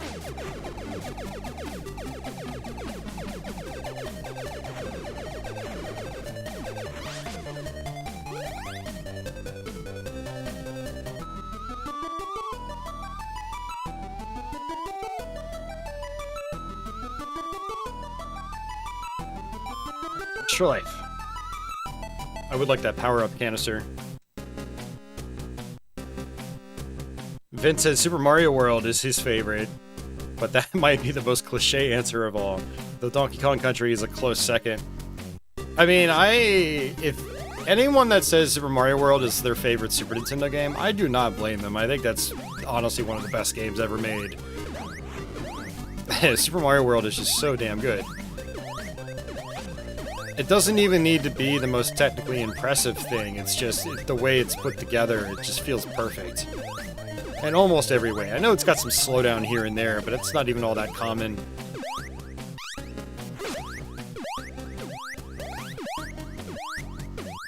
I mean, that's the thing about a lot of those, like, SNES platformers in particular. Like, none of them are really perfect. Donkey Kong Country is definitely not. But they're just so... they feel so good when you're playing them. Like, some of the best platformers ever made. Side-scrolling platformers.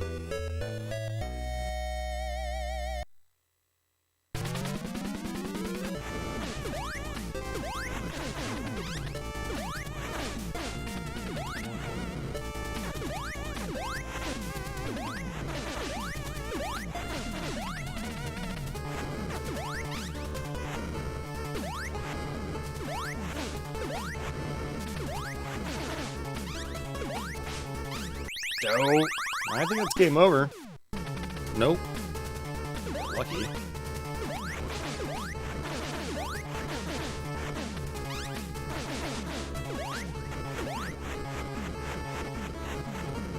But wait, there's more. No, there's not. Yeah, I couldn't remember if that was the final boss or not. That feels like final boss material to me. Hey, Aberdeen, welcome back.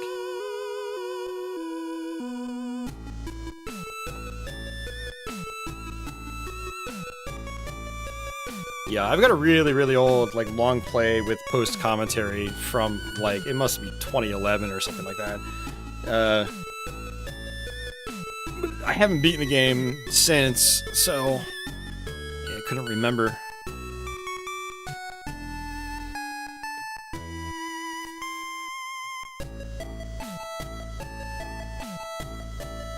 Really have no idea how you're supposed to beat that boss without taking a hit, though. Like, ugh. The controls are very twitchy in this game. They're very fast and responsive, but because of the fast movement speed, it's very easy to move in the directions you don't want to.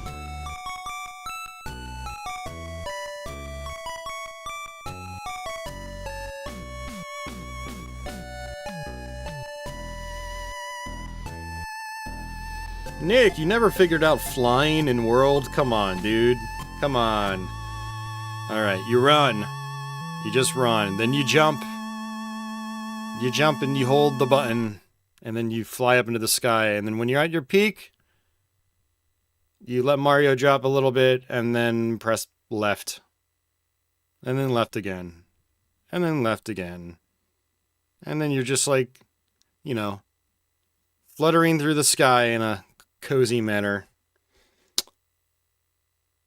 Come on, you can do it, man. The flying feels so good in Mario World. Alright, well, apparently we beat Gremlins too. That's pretty cool.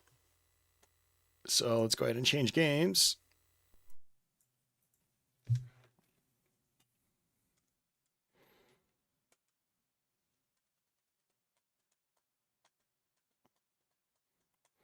Yeah, I mean, it's kind of like, with a lot of game platforms, it is kind of cliche to name, like, one of the earliest games on the platform as one of your favorites, but the Super Nintendo is one of those exceptions where, like, some of its earliest games, I think, remained its best games for its entire lifespan, and that's a compliment to how good those early games were on that system.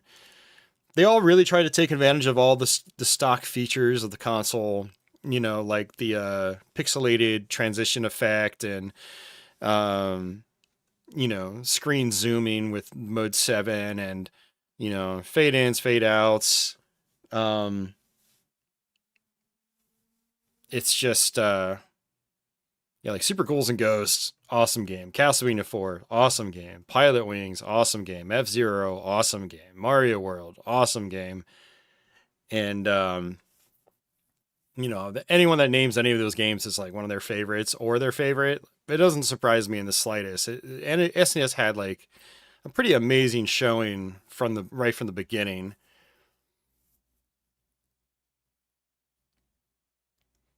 And it's funny that we're all talking about SNES when like it's an NES stream. It's so weird. Yes, game dude. Sorry, Jason. I did like Contra 3 on SNES, yeah. All right. Let me try to select a game here.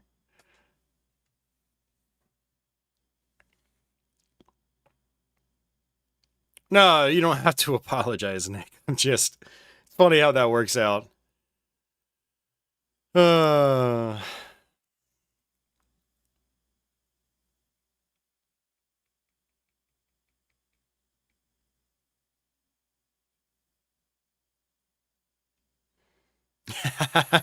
Vince says, thanks, Nick, for derailing the whole stream.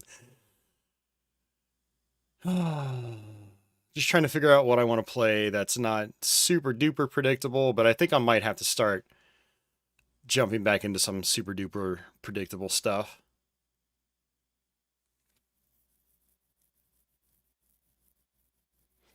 You know what? This isn't super duper predictable, and I probably won't last very long in it.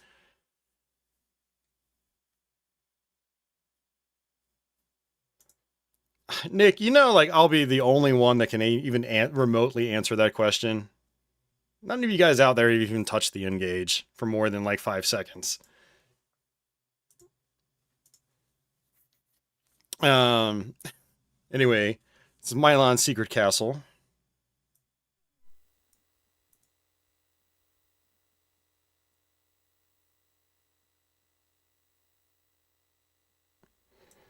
Honestly, best of anything questions, it is very cliche. When you're a streamer, every single stream involves at least 1 or 3 of those types of questions. At least on YouTube here for me. On Twitch, it's different because I've pissed everybody off on Twitch, and so nobody watches me there. So it's just the same handful of people that already know me pretty well. But on YouTube, it's like every single stream, I get that question in some shape or form. Every time I do a Castlevania stream, what's your favorite Castlevania game? That was actually like a running joke for a while because like even viewers picked it up. And I'm just like, every time I see the questions, I just roll my eyes like, oh, here we go again.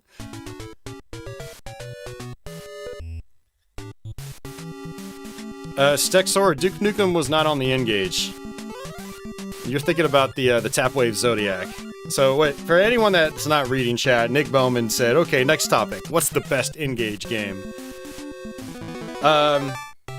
I mean, and best is always subjective too. Like, some of my favorite games on systems are not anywhere close to remotely being the quote-unquote best. As if it's some, like, a totally objective, like, standard that you can define.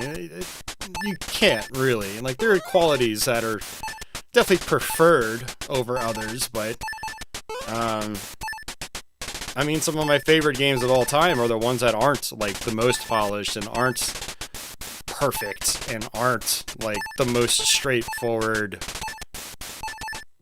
you don't have to think at all kinds of games in order to proceed through them. So, like, I don't know. I feel like I have a general idea of what people consider to be the best games on a console, and it's a big group of games, typically, on any platform, and N-Gage is an interesting system where there's a lot of, like, strategy games on it, and it's not really a genre I am, like, really into. And so how do I judge, like, what the best game is on the system when, like, there's a whole subset of games I haven't even touched that are generally well regarded. So, I don't know. I'd say for me, on N-Gage, probably my favorite game, or one of my favorite games, is Mile High Pinball, which is a game you can't really get anywhere else. I think there was an N-Gage 2.0 version of it, which was when N-Gage abandoned selling physical games and they updated the platform to where it was just digital only on their then current 2006 through 2008 phones or something like that. I've never experienced that N-Gage, but as far as the original N-Gage, Mile High Pinball is, I think, a really good one. I liked Glimmerati a lot. It was a top-down, almost RC Pro-Am style driving game. I really liked Requiem of Hell, which was a, well, back in the day, people called it a Diablo clone. I mean, it still plays quite different from Diablo, but still isometric action RPG with monsters. And, Colin McRae Rally was very good on the N-Gage. Still plays great today. Still looks pretty good. There's a bunch of other stuff I really liked. Tony Hawk's Pro Skater was awesome. I put a ton of time into that. Yeah, and there's other games too. But most of that probably went all over, like, over everybody's head because most of you probably haven't played the N-Gage.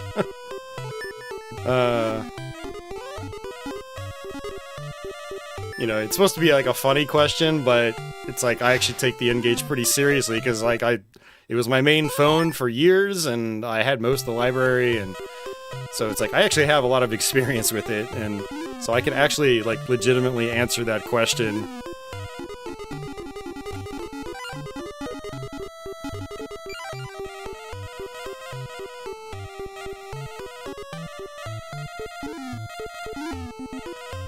I actually need to fire up N-Gage emulation so I can try to maybe do another stream of that in the future.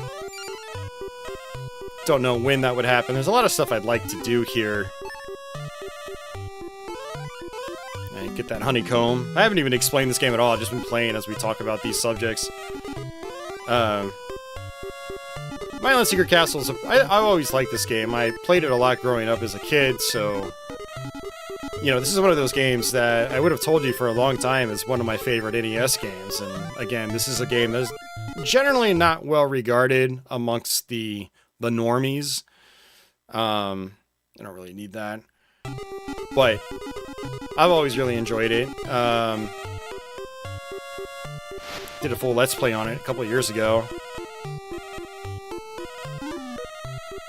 But there's a lot of weird mechanics in this that aren't... They're kind of unconventional for the time.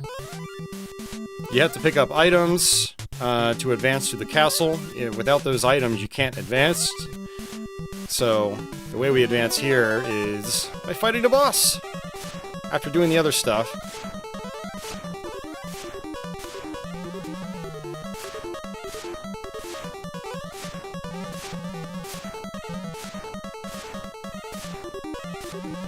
If you find the Hudson Bee throughout the castle, it's a shield. So I'm not actually taking damage right now, it's just eating through my shield.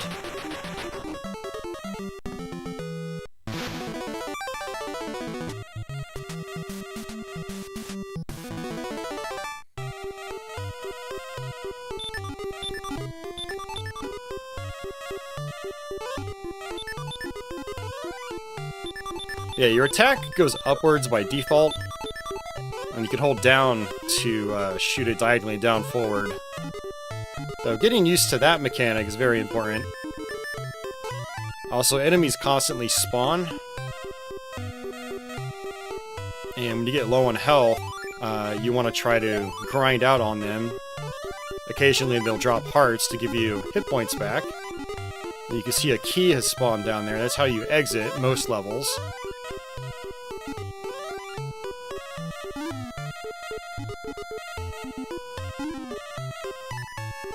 Also have bonus stages in the form of these music boxes.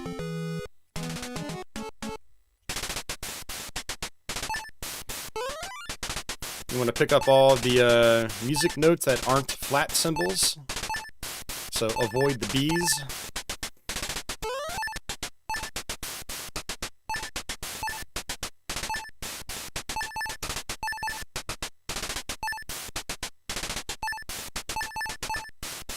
What's kind of cool is as you go deeper into these bonus levels, as you find them throughout the castle, each of those guys up top will have another instrument, and the later bonus levels will basically have more music tracks to them. So the bonus level tune gets more complex as you go through the game. It's pretty cool. But by hitting the bonus level, you go all the way back to the beginning, so... But you definitely want to play them because they give you money. And you have to buy some stuff in this game. Some stuff that's necessary to progress.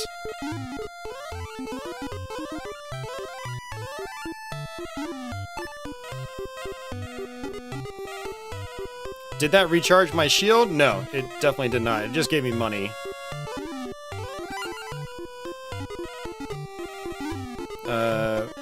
Why was the key right there? Okay. There must be different spawn locations for the key. Maybe based on where you kill certain enemies. The umbrella lets you shoot faster. It's only good for that one level you're in.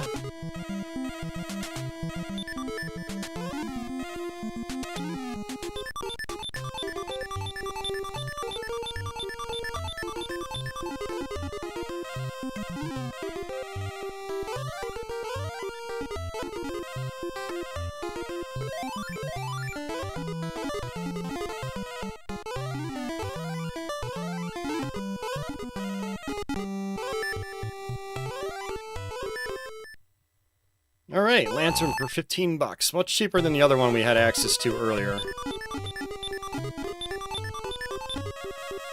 There's another, might be another bee over here somewhere. Hudson bee. There's also a honeycomb. That's how you extend your health bar. Yep, there it is. Alright, shield. Got it. Nice. Yeah, so the thing about this game is I think it starts off really well. It's a really cool game with lots of interesting concepts. Then it gets really cryptic pretty fast, and pretty difficult pretty fast, and if I remember correctly, I think there is a continue code in this game that none of us knew as kids. But now we're up to the next level, by the way.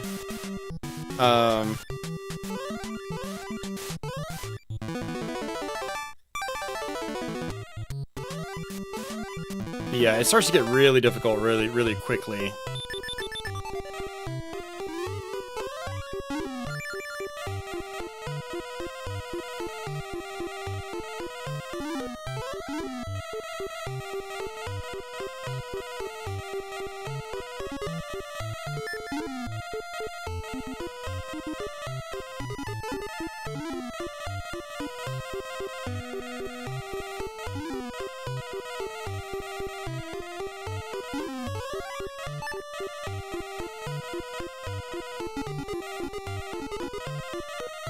Alright, so I need to be small to go into that. And I got the potion that makes me small. And we need this. This is a vest. Helps you in the fire room. Well, there hasn't been a fire room just yet, but there will be. I never realized they actually called it the fire room, because I've been playing this game on and off since I was a kid, so it's like, I never really paid attention to the descriptions on anything.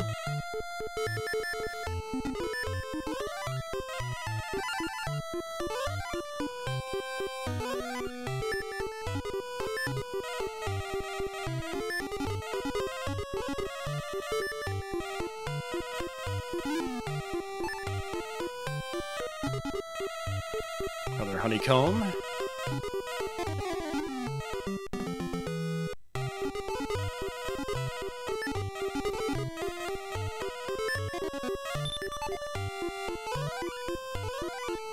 Yeah, there should be a music box in most of the main stages. Hey, listen to that. We have another instrument introduced. Such an unnecessary detail, but that's what's cool about games like this, you know, with the extra step.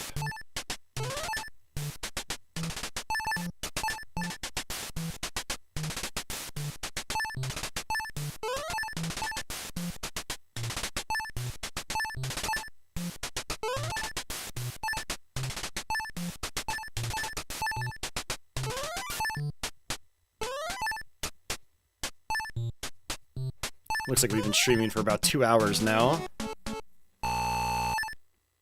Might go another hour. That'll put us out around, I guess around 6:30. 6:30 my time. So for this next week, I have to actually go take care of my mom's cats. She actually took a vacation for the first time in God knows how many years.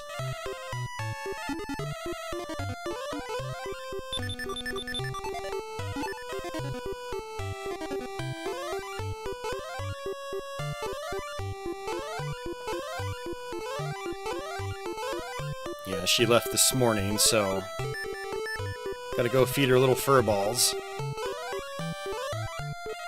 I'm gonna need to be small for this. DG, yeah, I think that was a year or two ago now. She was sick, but she's good now. But my mom got another cat earlier this year. It just kind of stumbled into her house. So now she has 2 kitties.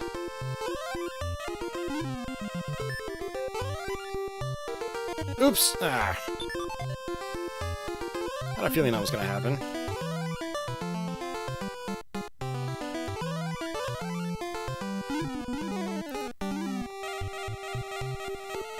I think I saw the key, too.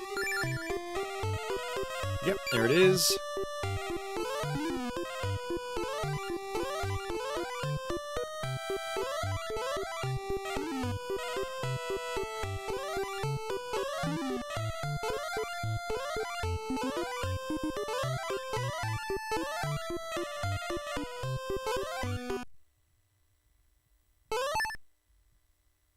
So the power, I think, just refills your health bar. It doesn't really do anything else. There are hints, though, which push for 4 seconds on the fireplace. He's talking about another area in this part of the castle.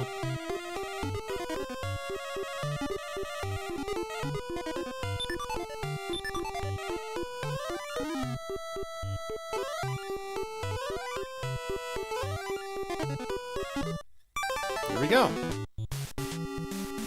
What I'm going to do is come down this way.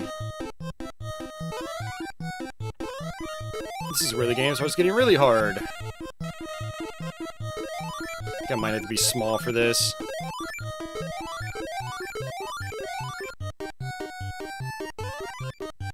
But this is also what the vest is for.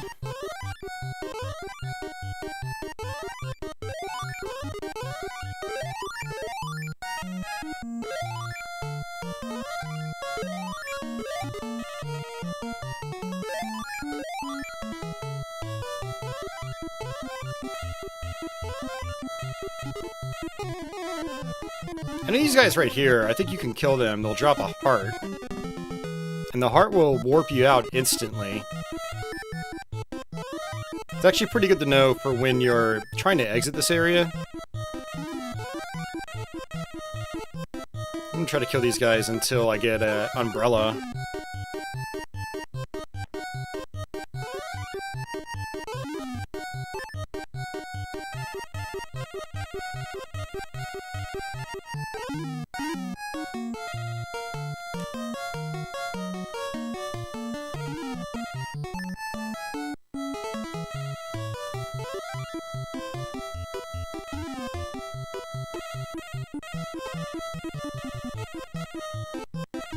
There it is.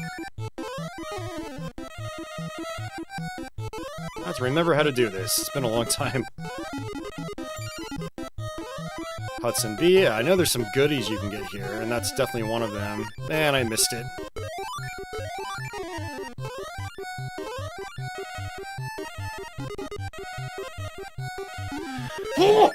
Excuse me.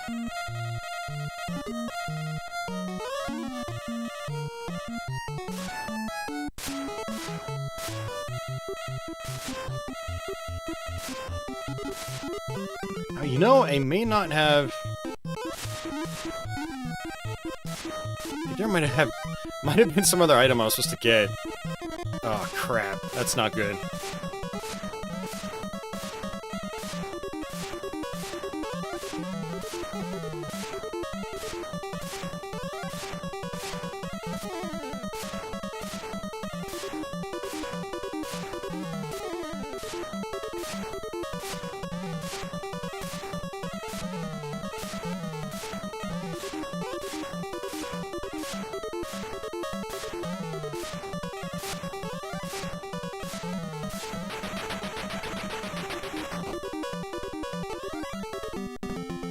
Alright, see ya, Nick. Have a good night. Thanks for hanging out. So we got the hammer, which is actually needed to progress.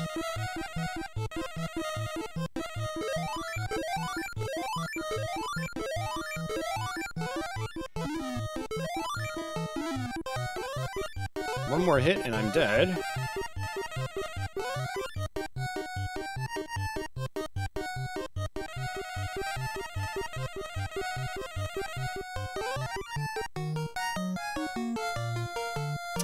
Yeah, this is bad.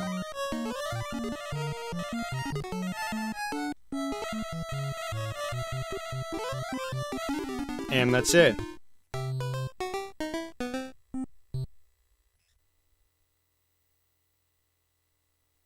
And that was Milon's Secret Castle. I don't remember the continue code. If there is one, I'm pretty sure there is one. I feel like that's how I actually learned how to beat the game a few years back. But trying to figure that stuff out as like a 7-year-old kid was kind of frustrating. But I don't know, there was always something kind of appealing about the game to me, though. It's very like, it's very out there. Otherworldly, if you will. Hey, Scion, welcome to the stream. Hey, let me go ahead and pick another game. Funny enough, all these games, like the endings to us playing the game, has been very silent. Just coincidentally. All right.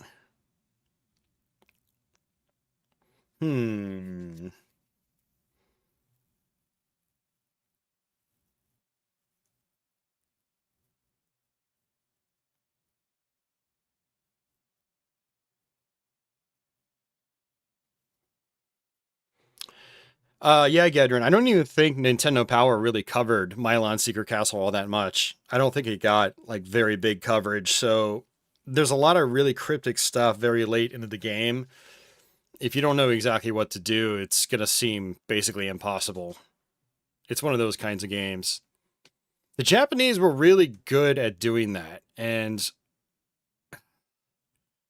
kind of frustrating to think about, actually, because, like, so many games that, probably could have been seen as like potential classics, all-time classics, are now seen as just like complete duds. Like a lot of people look at Milon and think it's like a D tier game, and I've always felt it was like a good solid like, you know, B plus title. But that's because I knew mostly what I was doing, and when you know what you're doing, it's a pretty fun playthrough. But trying to figure that stuff out, like, yeah, it's definitely questionable game design. But there were so many Japanese games that were cryptic like that, and Castlevania 2 was another one. All right, what do I want to play? You know, I haven't played this one in quite a while, actually. I did a Let's Play on it probably about 4 years ago now, I think, and I haven't played it much since, so we'll go ahead and do it. It's another shoot 'em up.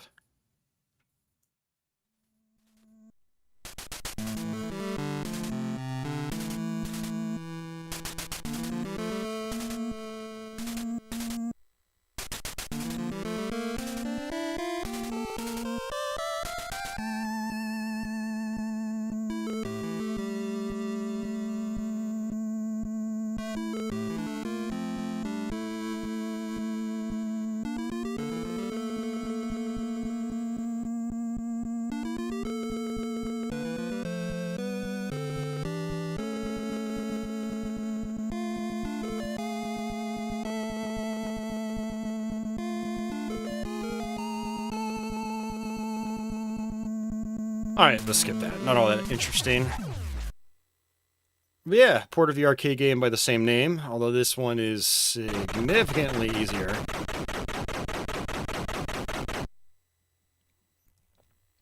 We basically just run and gun, shoot dudes, survive. If I remember correctly, I think there is a wanted sign that we have to get on every level.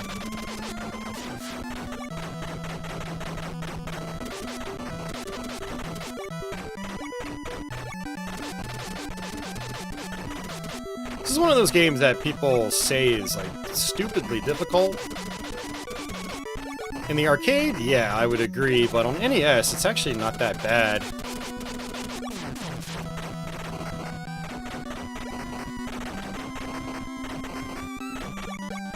Just play smart, try to stay off the sides of the screens. You have a lot of enemies that come in from the sides.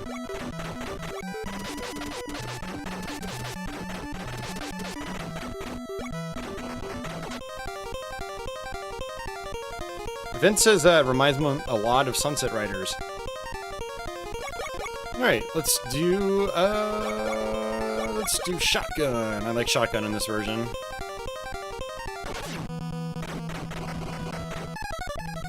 So with select we can... Oh, I don't have ammo for the shotgun yet. Okay. That should be ammo. Shotgun's a really good little spread.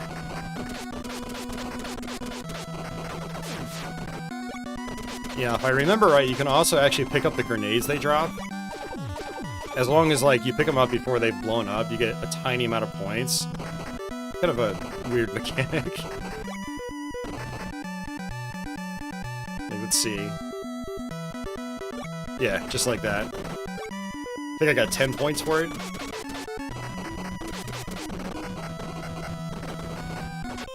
Now you can buy the wanted sign for 20 grand. Which I obviously don't have. So you can actually find it hidden throughout levels. You just shoot very specific spots and that's it.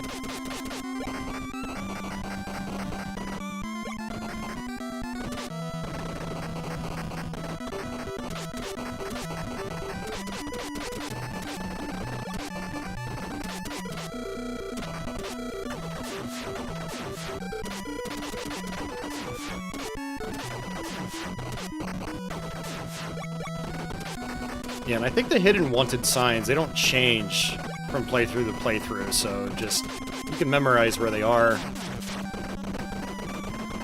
I don't remember where they are. Yeah, so we're gonna end up having to loop the level over again, because I didn't get the wanted sign. No, that's fine.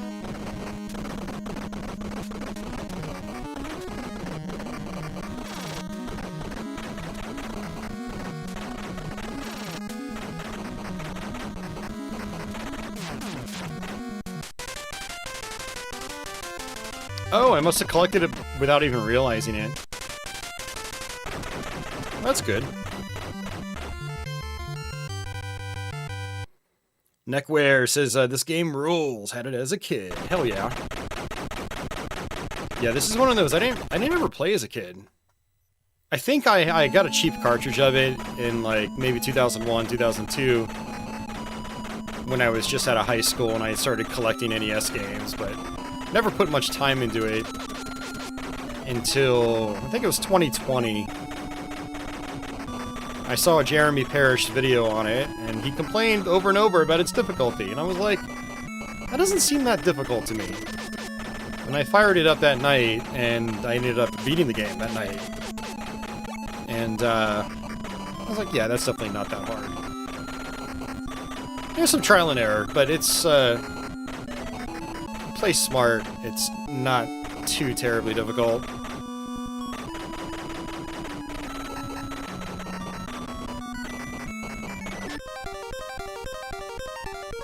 Hey, big dogs, welcome back.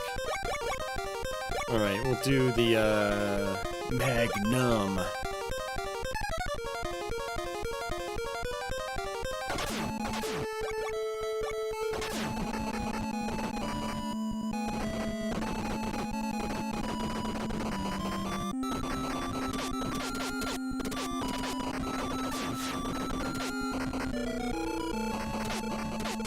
I want to say those skulls are bad.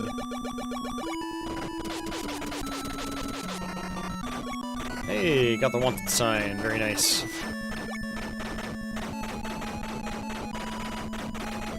Yeah, if you don't have to buy the wanted sign, then that just means you have a lot of extra money to spend on other things that are more useful. Like ammo.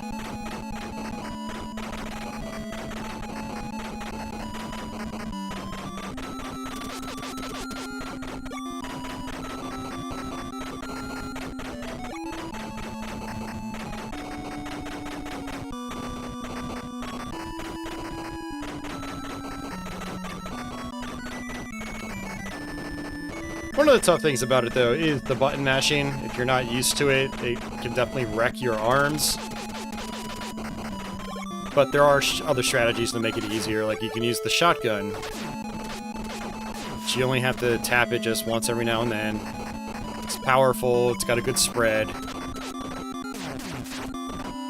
There's also the machine gun. You can buy that and just hold down the button to fire.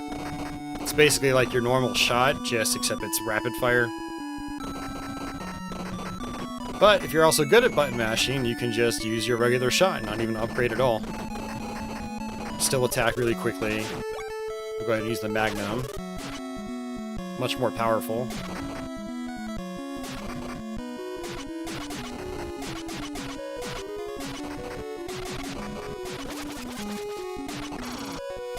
Aww.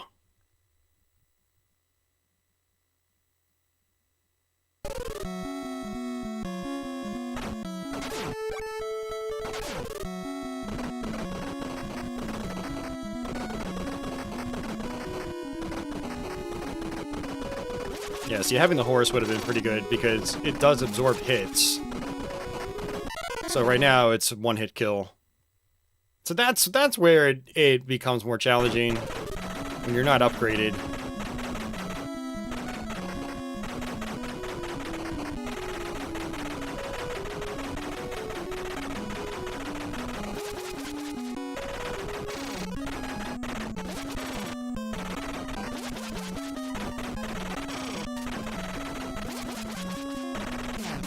There we go.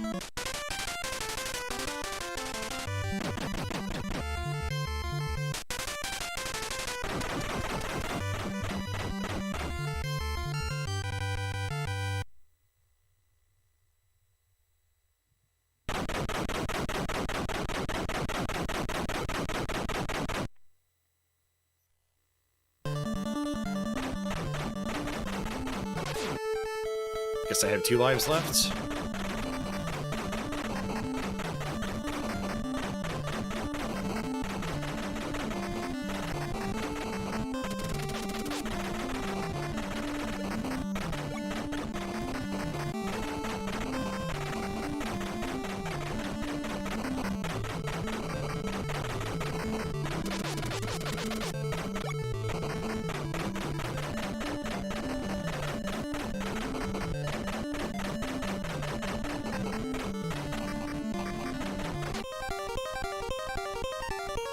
Go back for the shotgun again. Machine gun, Magnum. Not enough for the Magnum. I think smart bombs. I forgot how they work. No ammo for anything.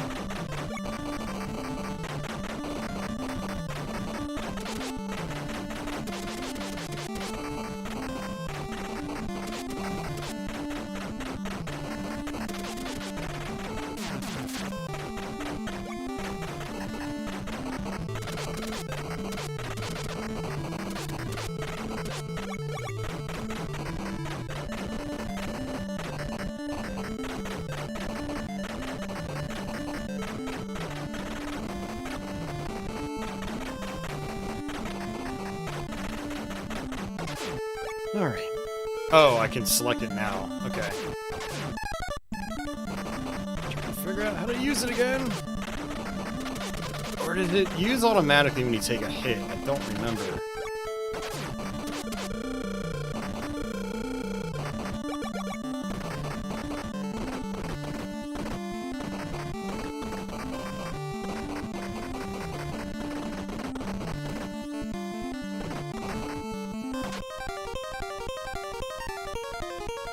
Buy the horse for 20 grand.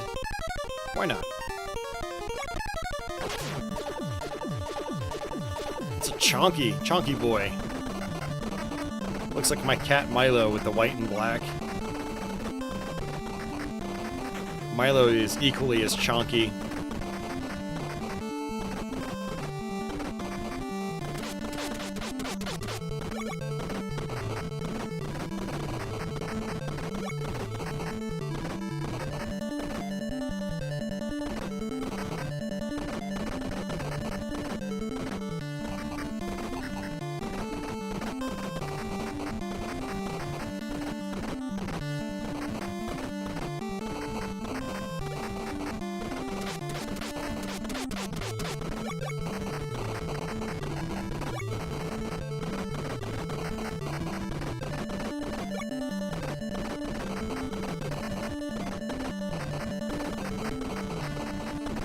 remember where the wanted paper is.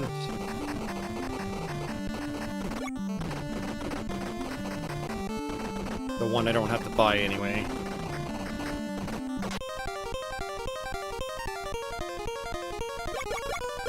Alright, no magnet.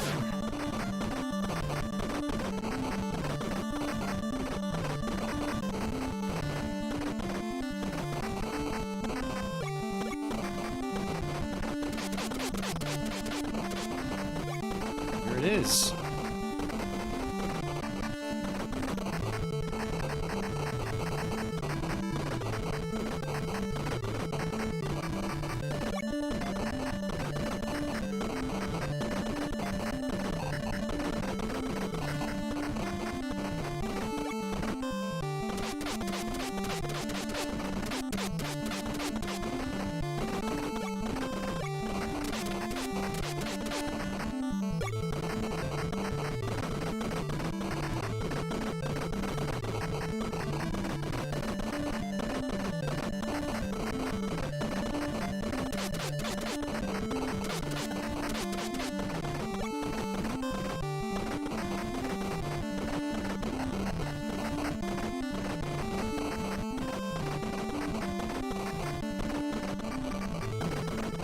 Alright, boss time. Nice. Let's see. We'll do machine gun.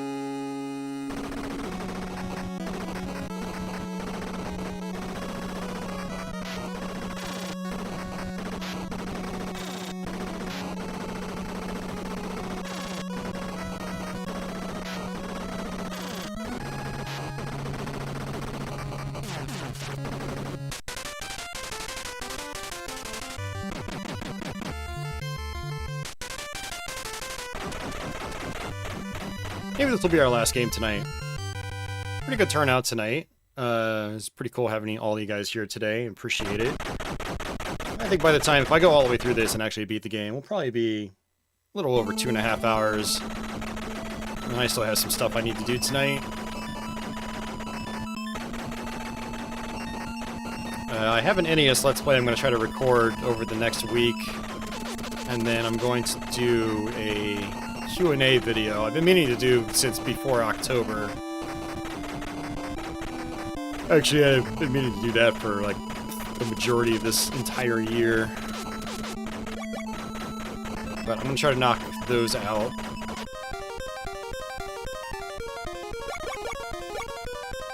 I got 56 grand. Alright, let's go ahead with that.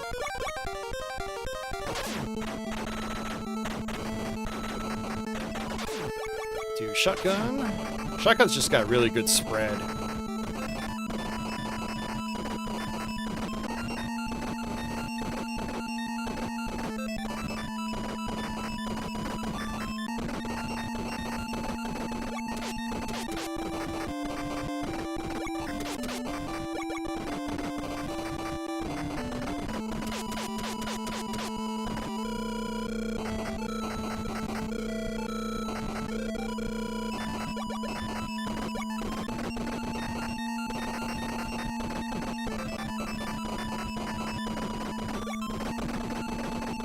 Imagine living in a timeline where, like, ninja cowboys are a thing.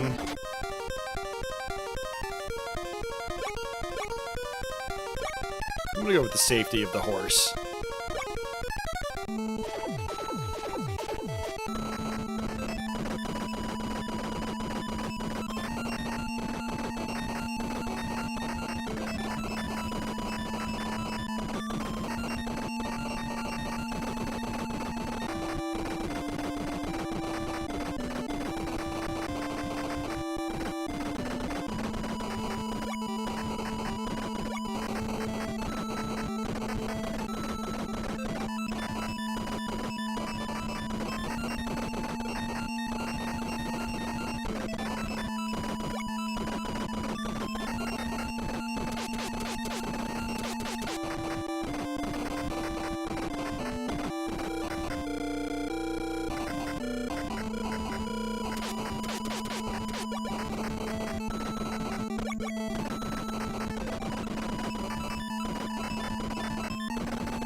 Got it.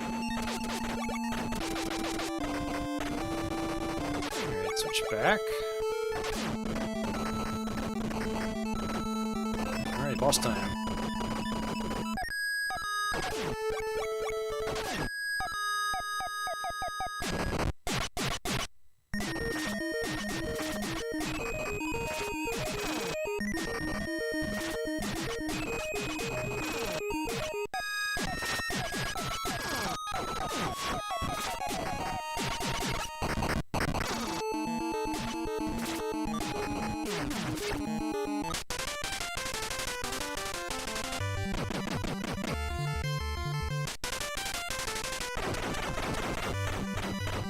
I mean, I guess shurikens against guns isn't really the best idea.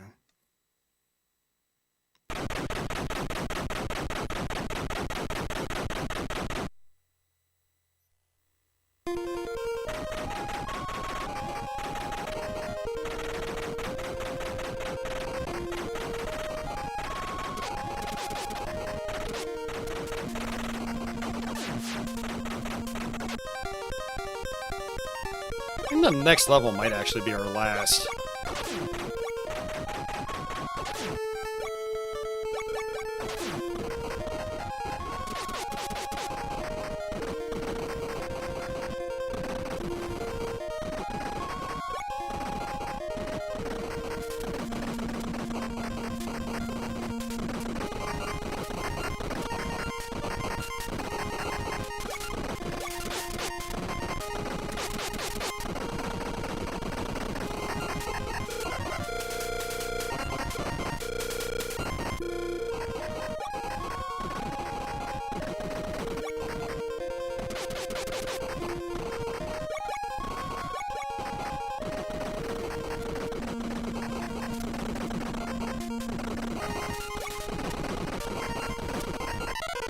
Oh, that sucks.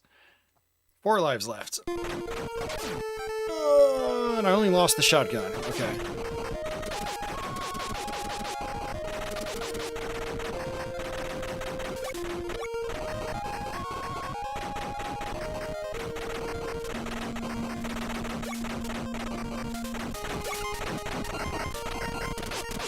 Oh, come on.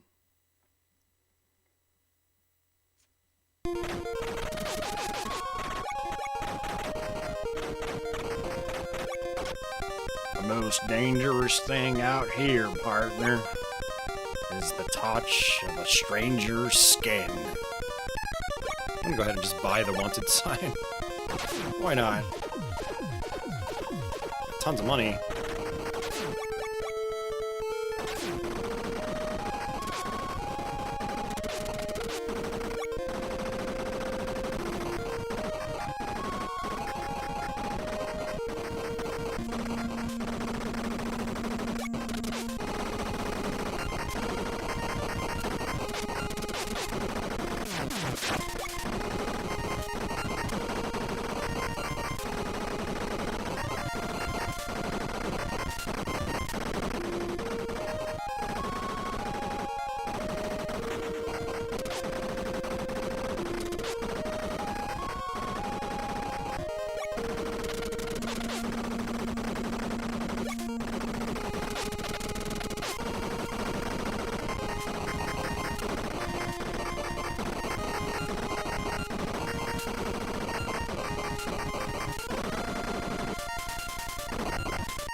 Yeah, Aquas, I'd say the soundtrack in this game, it's okay. You know, it's not particularly memorable for me in many cases.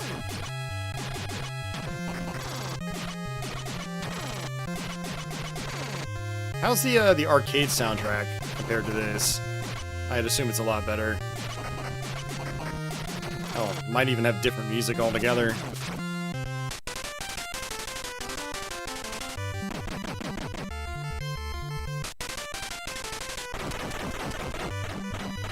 Aquas is a beast at the arcade Gun.Smoke. I'm always super impressed when he plays that game. It's like, dude, that's a really tough game.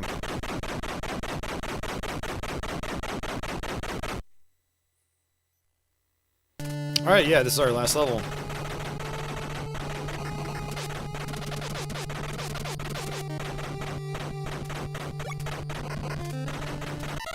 Oops! Oh, nice, man. What marathon is that? Alright. I guess we can try to go with that.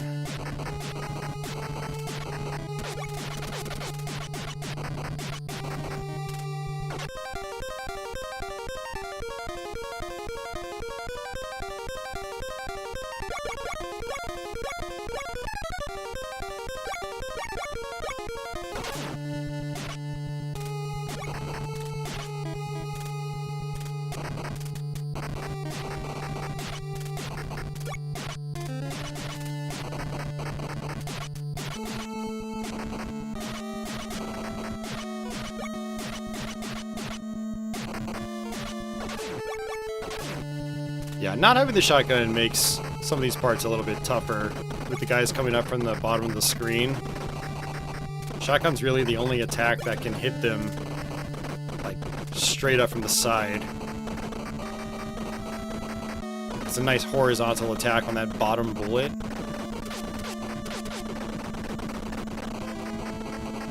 With that bottom buckshot.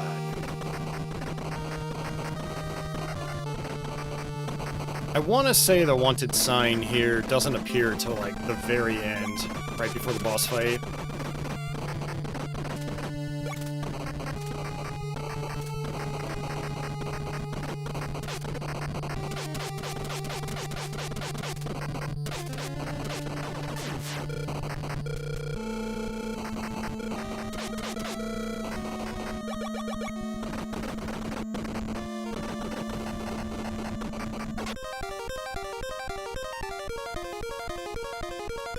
It's all good, man. You can plug your stuff all you want, August. Let's go with the horse.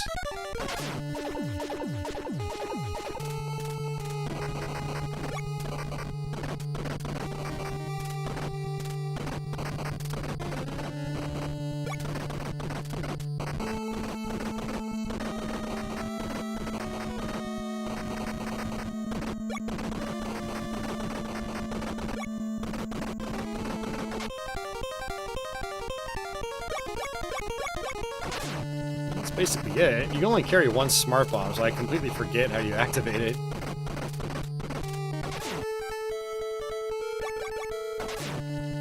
I feel like it might be when you run into something, but I don't want to potentially waste a hit on the horse.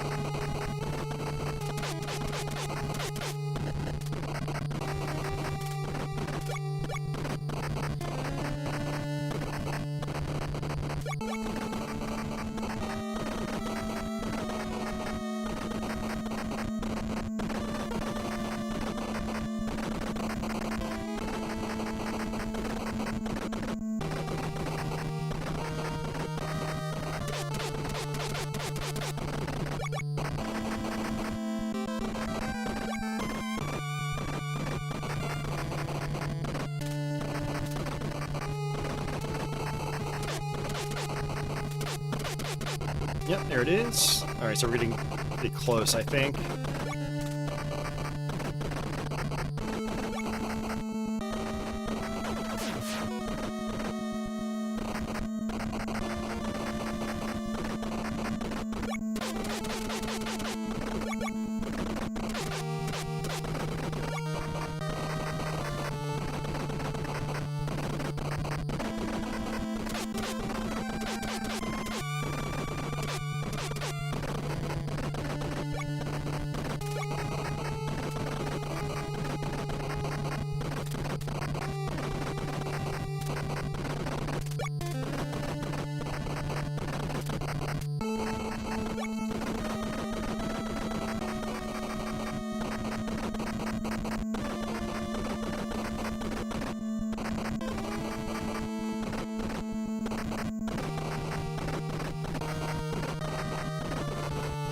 The Wingates have a pretty big family.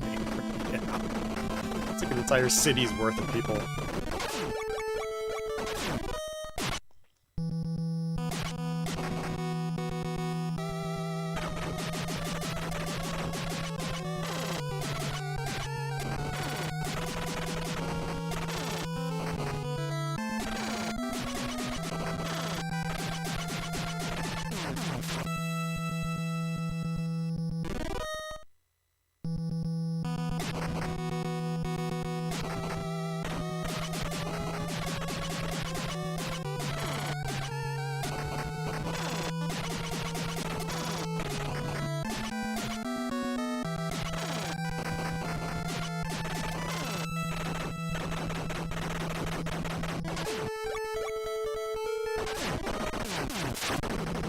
that's it.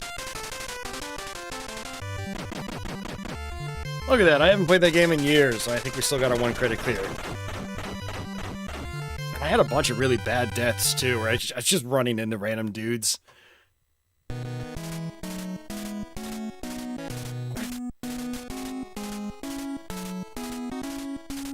In the town of Hicksville.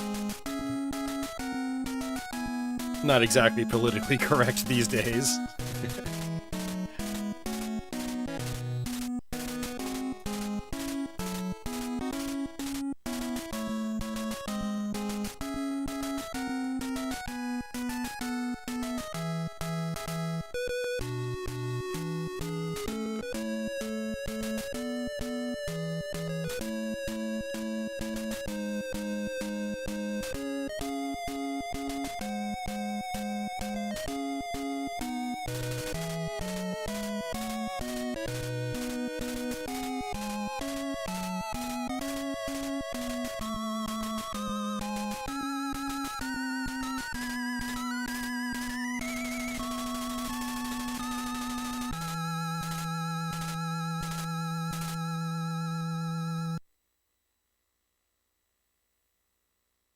All right.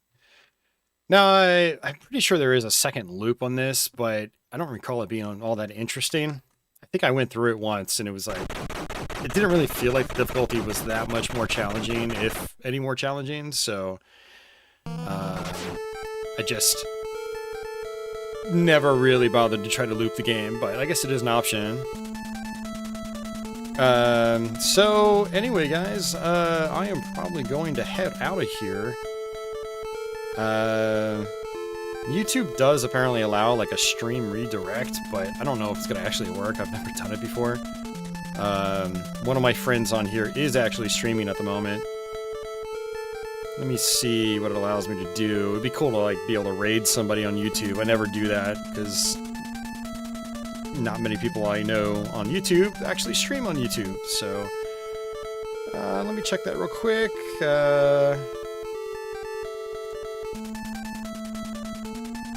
Might not let me.